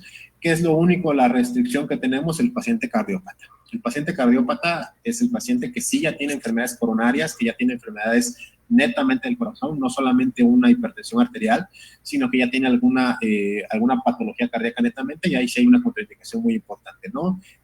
Podemos, como lo maneja la literatura, ocupar al máximo 2 cartuchos en cada consulta de nuestro paciente, ¿no? Y eso monitorizándolo, viendo cómo está su frecuencia cardíaca, cómo está su tensión arterial, la oximetría de pulso, si tenemos a la mano, y bueno, pues tener todas las restricciones necesarias. Ojo, con nuestros pacientes cardiópatas, siempre, hablando inclusive de cirugía maxilofacial, hablando de áreas de especialidad que están muchos colegas escuchándonos, pues nosotros al final de cuentas somos odontólogos, entonces no podemos tomar una decisión en el tipo de tratamiento general que le está recibiendo, ¿no? Entonces nunca está por demás una buena interconsulta con su médico tratante y determinar si hay alguna contraindicación que él nos pueda recomendar, ¿no?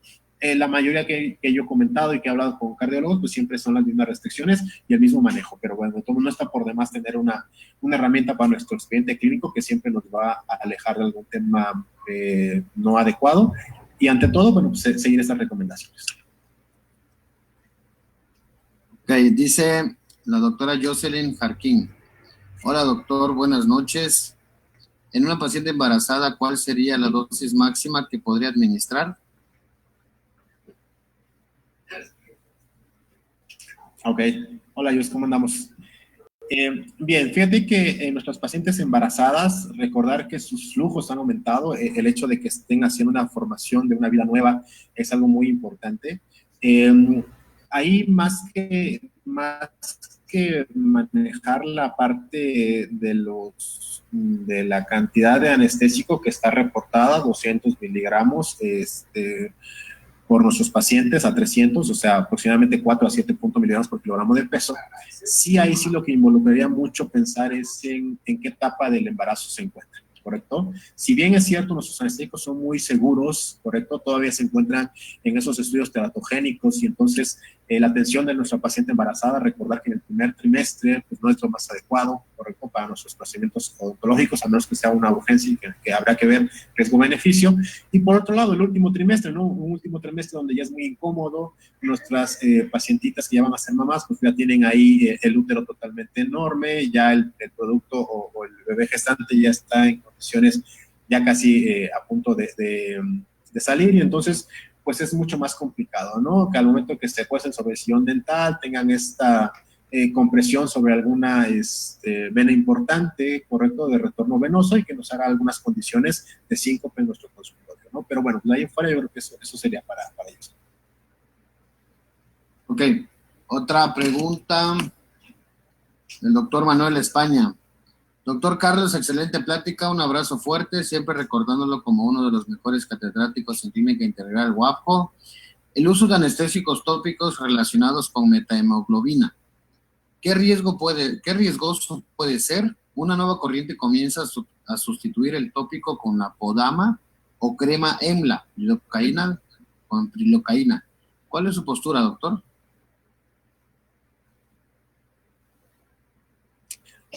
Bien, lo habíamos comentado, antes que se me olvide también un saludo a mis grandes colegas ahí de la Clínica Integral. Doctor, gracias por recordarme a mis amigos que alguno de ellos estará ya por ahí escuchando la ponencia. Saludos a la Clínica Integral, uno de los mejores momentos que pasamos allá en la facultad, y con grandes amigos, no más que colegas, grandes amigos. Como le hemos comentado en la plática, la procaína es uno de los que más nos puede causar este tipo de situaciones de metahemoglobinemia. Poco ya reportado en la literatura por el desuso de estos medicamentos. A nivel de anestésicos locales, para la cavidad oral, la benzocaína es de elección, ¿correcto?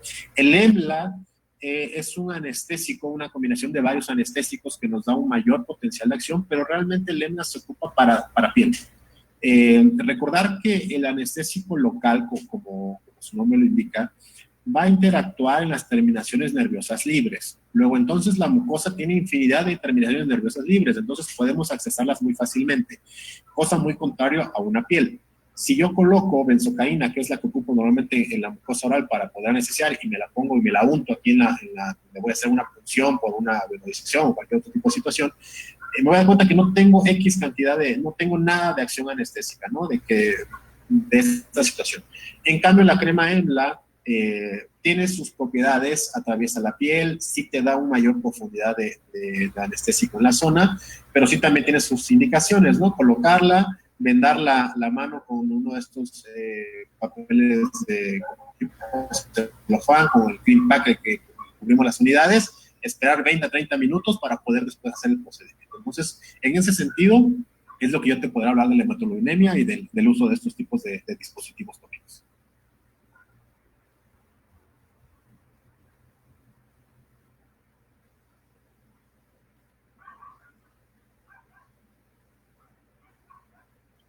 No escucho nada por ahí, Doc.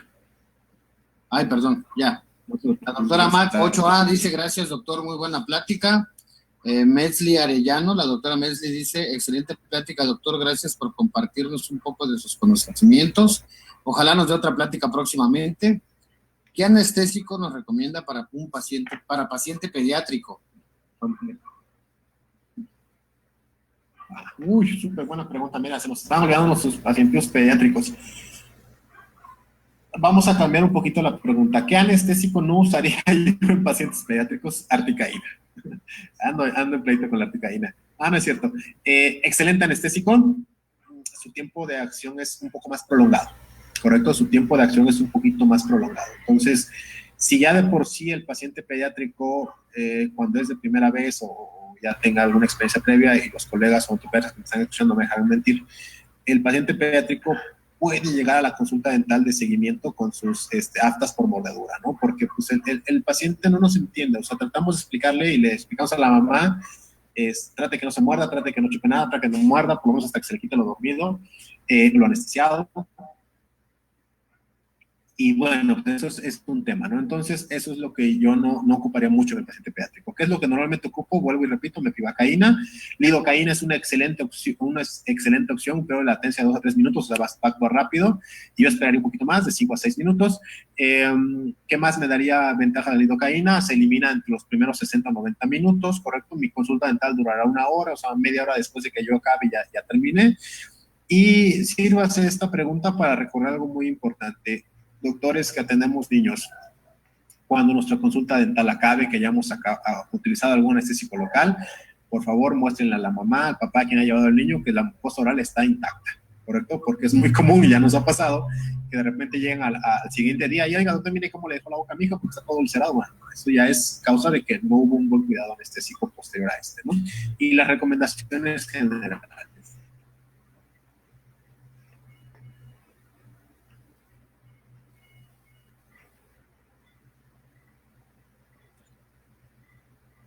Otra vez, Agus, no te escuchamos. Ay, perdón. Es el doctor Raúl Pérez. Buenas noches, doctor. ¿Qué tan factible considera la medicación previa a la colocación de anestesia local con el objetivo de mejorar la analgesia, teniendo como precedente que el paciente pudiera ser muy ansioso y aprensivo a la atención dental, empleando como medicamento un AINE o un relajante muscular como el diazepam? ¿Tendríamos como resultado una mejor analgesia al emplearlos previamente?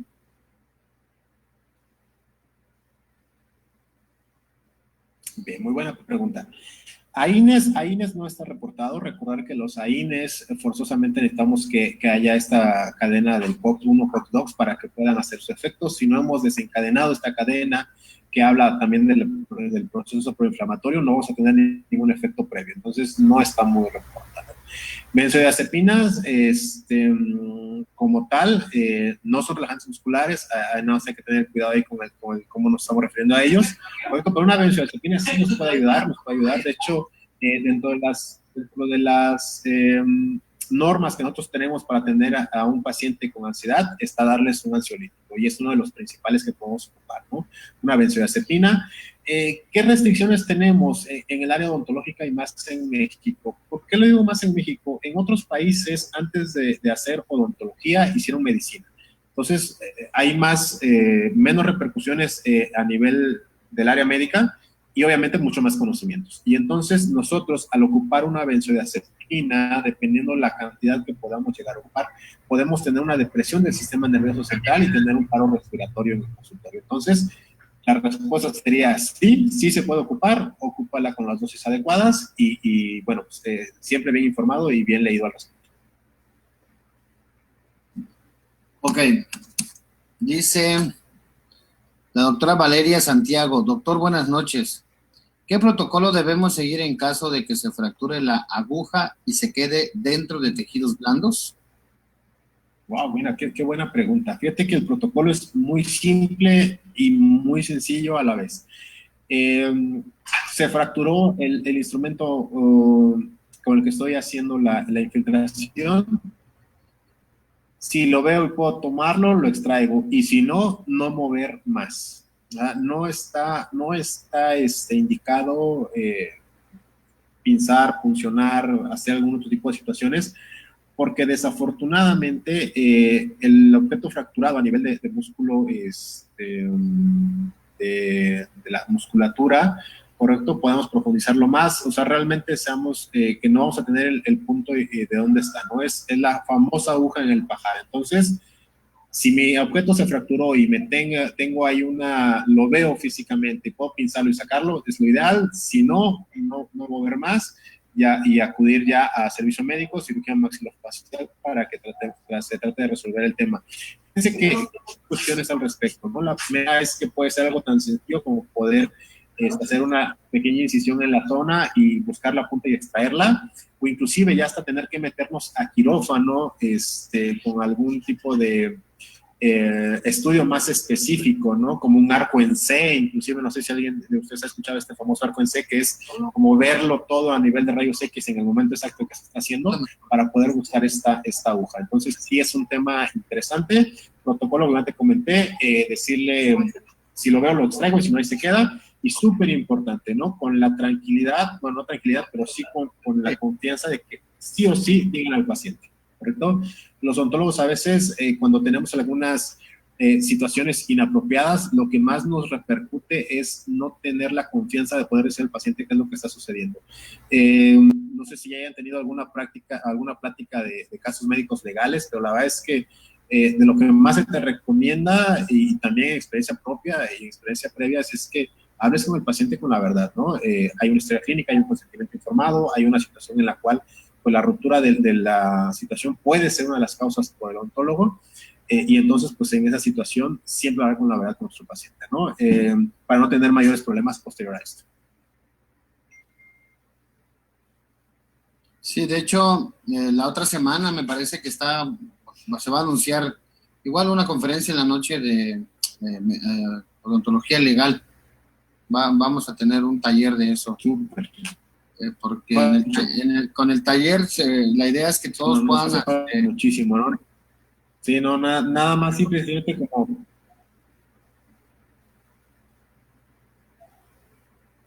Sí, te decía mi doc, con el taller todos van a poder... La idea es que del taller saquen todos sus documentos médicos legales y aprendan a hacerlos. No, y la verdad es que aumentando un poquito este tema, y qué bueno que lo estén considerando, ¿no? Nada más hagan un poquito de un ejercicio hacia atrás y vean realmente de todos los que estamos colaborando en la odontología, quién hace historia clínica, quién es conscientemente informado, una nota postoperaria, y bueno, pues es un documento médico legal, doctor, ¿no? Nada más como preámbulo para la plática que siento que va a estar muy interesante. Claro. El doctor Pablo Villafuerte dice: paciente con tratamiento beta bloqueador, ¿cuántos cartuchos se puede administrar de acuerdo a la evidencia? Hola, hola, ¿alguien ahí? Sí, Doc, ¿me escuchaste? Hola, Doc. Doc, Sí. ¿me escuchas?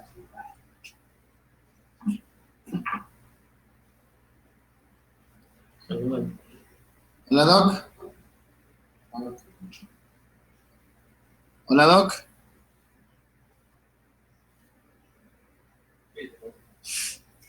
Bueno, comparte tú la pantalla.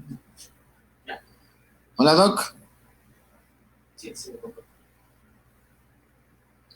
Bueno, no se me vayan todos. El doctor, seguro por ahí, su internet le anduvo fallando. Vamos a esperar que se reconecte para que sigamos. Ya está el doctor de nuevo. Por ahí está el doctor. Ahí está el doctor. Hola, doctor Carlos, ¿me escuchas? Doctor Carlos. Ahí estamos. ¿Qué pasó? Listo. Un breve espacio. Perfecto. Un break. ¿Te tomaste un break? Te tomé un break, no sé qué pasó, pero algo pasó. Voy con la siguiente pregunta. Dice, doctor, buenas noches, excelente ponencia. Una pregunta de su experiencia. ¿Ha tenido pacientes con reacciones psicógenas y cómo las podríamos resolver? Okay. Hablar de estas reacciones, una de las más adecuadas de resolverlas es precisamente hacer una buena historia clínica, estar preparados para lo que el paciente va a llegar a presentar y volvemos al tema, ¿no? Tener coadyuvantes, sedación, algún tipo de situaciones para que podamos solventar ese tipo de problemas. Ok. Dice el doctor Pablo Villafuerte, paciente con tratamiento betabloqueador, ¿cuántos cartuchos se puede administrar de acuerdo a la evidencia? De acuerdo a la evidencia, si ya estamos hablando que ocupa un beta bloqueador como tipo esmolol, ¿correcto? Ya estamos hablando de un paciente cardiópata, 40 microgramos por cita, hablamos aproximadamente de 2 cartuchos, ¿no? Ya ahí sí ya no meternos en mayores complicaciones y como las habíamos comentado hace rato, siempre y cuando con una evaluación previa de su cardiólogo y ver que no tengamos otra contraindicación. Ok, dice la doctora Luz. Mira, Luz. Hola, buenas noches a todos. Doctor, un gusto escucharlo y nos comparte de sus conocimientos con humildad como es su persona. Pregunto, ¿qué anestésico se podría utilizar en caso que se presente una alergia a la lidocaína y en su caso también a la mepivacaína? Ok, bien. Lo que habíamos comentado dentro de la plática es que es extremadamente raro, correcto, pero bueno, si ya se está dando el caso y tenemos una documentada, un hecho documentado a un alérgeno como lidocaína o mepivacaína, estamos hablando de tipos amidas. Cambiar de familia sería cambiarnos a un éster que casi ya no hay en el mercado, pero ahí lo que recomendaría es no tipos locales, irnos a una anestesia o una sedación. Ok. Dice el doctor Alan Mar Ruiz Orozco. Doctor, ¿cuáles son las categorías de amina de acción directa y de acción indirecta? Muy buena plática, doctor. Un éxito. Un fuerte abrazo. Gracias, gracias. Pues mira, fíjate que más que nada en cuestiones de acción directa, acción indirecta, nos hablamos también de tiempos de latencia. Entonces, y tiempos de latencia y tiempos de acción del anestésico, ¿no? Y entonces tenemos que la lidocaína, la mepivacaína, tenemos una acción relativamente de corta a mediana. Y probablemente la articaína, si ya sea más que nada la bupivacaína o anestésicos pesados, ¿correcto? Que son de uso más que nada en clínica obstetricia, ya tenemos una latencia un tiempo de acción demasiado largo, ¿no? De larga duración, de 4 o 6 horas. Ok. Dice ahora la doctora Janet Ramos. Buenas noches, doctor. Saludos afectuosos. Gracias por compartir su tiempo y sus conocimientos. Bueno, eso fue un saludo, ¿verdad? La doctora Shunashi Castillo dice, doctor, buenas noches. ¿Qué anestésicos están indicados para pacientes con terapia antiagregante plaquetaria? Ok. Hola, Chuna. Espero que sea la Chuna que conocemos. Ok, con antiagregantes plaquetarios. Si ya tenemos que nuestro paciente puede tener un INR prolongado, ¿correcto? Habrá que ver ahí cuál es la causa por la que está tomando estos medicamentos. Si ya estamos hablando que es un paciente cardiópata, nos vamos a lo que dice la literatura de 1 a 2 cartuchos de algún medicamento con epinefrina. Y ojo, muy puntual, tener en cuenta que estos pacientes hay que darles una muy buena evaluación, checar tanto tiempos de coagulación como INR o algún otro tipo de estudio que nos pueda determinar tiempos de sangrado o sangrado de IBI, para determinar exactamente qué es lo que vamos, qué tiempo de sangrado puede tener, qué tan prolongado está, si están entre parámetros que puedan ser atendidos y obviamente el procedimiento que vamos a hacer, ¿no? Si es una operatoria, si es una endodoncia, si es una cirugía, ya va a depender de esto, ¿no? Recordar que independientemente de esos pacientes que están anticoagulados, ya existe mucho repuesto en la literatura de pacientes no tanto con anticoagulados, sino con enfermedades hemorragíparas y que, bueno, pues después de un procedimiento endodóntico han tenido sangrado y que han llegado al hospital. Entonces, esos serían los temas nada más. Ok, la doctora Laura. Doctor, buenas noches. ¿Qué opina el uso de analgésicos antes de anestesiar al paciente? Esto con la finalidad de potencializar el efecto anestésico. Ok, como comentábamos hace rato, al cual para potencializar el uso el efecto del anestésico local no está muy bien reportado, tendría que ser vía endovenosa para poder tener un mayor tiempo, para que realmente tengamos un efecto coadyuvante, que es lo que estamos buscando. Cuando nosotros hablamos de procedimientos que van a tomar un poco más de cuestiones álgicas, que vamos a provocar mayor dolor, y damos una dosis previa de analgésico, y vuelvo y repito, tendremos que esperar a que la cascada de la ciclooxigenasa y empiece a trabajar para que podamos tener una acción de estos analgésicos. Antes es un poco más complicado. La única opción coadyuvante probablemente sería de tipo intravenoso y ya tendremos que enviar más que AINES, analgésicos de tipo opioideo. Dice la doctora Metzli Arellano, ¿qué anestésico y en qué dosis se puede utilizar para pacientes con tratamientos de bifosfonatos o que están en quimioterapias? Oh, sí, buenas preguntas. Fíjate que los bifosfonatos, correcto, la literatura nos habla acerca de que de entrada los pacientes con bifosfonatos ya de por sí pueden tener necrosis por el simple hecho de utilizar bifosfonatos, ¿no? El paciente clásico que nos llega por una extracción dental de rutina que ya tiene movilidad grado 1, grado 2, 3, ¿no? Y que de repente se extrae el molar y al cabo de la primera semana ya llega con mayor, una zona necrótica alrededor. Obviamente por el tipo de pregunta que me está haciendo, esta va a estar relacionada directamente con bifosfonatos, ¿no? Entonces, si ya son pacientes que tenemos con estas características, recordar que los bifosfonatos se van a dividir en muchísimas formas, ¿no? Pero una de las formas más fáciles de dividirlas es si está tomando de vía oral o inyectado, ¿no? Los inyectados o los nitrogenados, porque hay algunos orales que son nitrogenados, pero bueno, pues que tienen mayor repercusión en la necrosis avascular de los maxilares, ¿no? Entonces hay que tener la restricción necesaria. Siempre una de las pruebas que se recomienda está todavía en ver si es qué tan efectivo o no, pero por lo menos nos da una situación en la determinante de ver qué cantidad de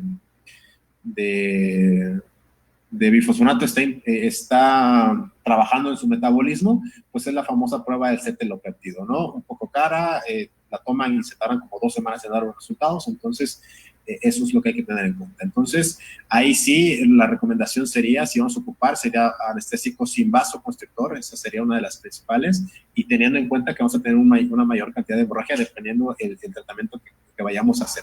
Ojo, sirvas esta pregunta para recordar que no nada más porque yo ocupe un anestésico sin vasoconstrictor, ya no me va a dar necrosis por bifosfonatos, no, es al contrario, o sea, el paciente per se, le quites el molar o le quites lo que le tengas que quitar con anestésico, sin anestésico, como sea, el paciente puede tener problemas de necrosis por avascular. Ahora, Entonces ahí lo que se recomienda pues es obviamente prevención, ¿no? Antes de que se meta cualquier terapia de este tipo, tengamos estos normales generales, ya para después cuando esté en su tratamiento ya no tengamos estas repercusiones. Buena pregunta. Sí, que tiene más asistentes, más... Ok. Más miembros. La siguiente pregunta es... Perdón. También preguntaba la doctora Mesli acerca de los de pacientes con quimioterapia. Bien, recordar que los quimioterápicos normalmente son sesiones de quimioterapia. El paciente va a ingresar a una sesión, por ejemplo, hoy y regresa a su sesión en 3-4 días, dependiendo el tipo de tratamiento que le estén dando. Lo que más se recomienda con estos medicamentos son cuestiones muy específicas. Uno, siempre trabajarlos bajo profilaxis antimicrobiana. Antes que pensar en anestésicos, sí pensar en profilaxis antimicrobiana. Son pacientes que tienen una disminución, ¿correcto?, de su sistema de respuesta inmune, entonces profilaxis antimicrobiana sí o sí, con amoxicilina, 2 gramos, amoxicilina 2 gramos una hora antes, o clindamicina 600 miligramos una hora antes.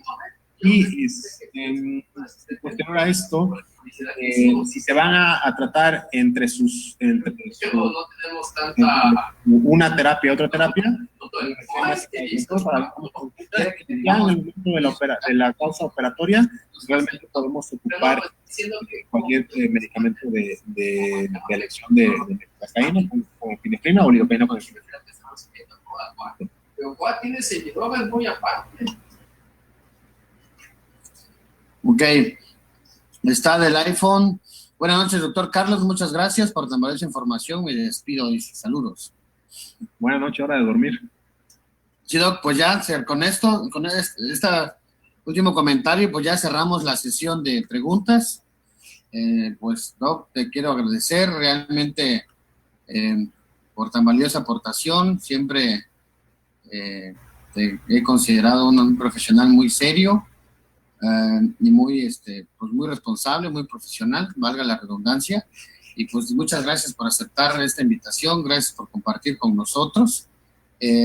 Pues se transmitió por Facebook, por Actualización Dental y por Endo Oaxaca, y también, digo, en esta plataforma Zoom que contratamos y que nada más tenemos para 100 personas, pero ya, o sea, yo creo que sí pudimos llegar a muchas personas, así que, pues, enhorabuena y muchas gracias por todos. Así que también ya te desvelamos, ya son 11:30. Como te decías hace rato, a veces siempre nos vamos de largo, bueno. Pero pues también gracias por eso, realmente nos regalas un poco más de tu tiempo. Sé que estás muy ocupado, y pues bueno, pues muchas gracias a todos, que tengamos buenas noches y que descansen. Bueno, muchas gracias. Gracias, doctor Agustín. Hasta luego, amigo Carlos. Muchas gracias por la invitación, estamos en contacto y si en algo más les puedo servir con mucho gusto. Saludos, doctor Carlos. Gracias. Buenas noches a todos.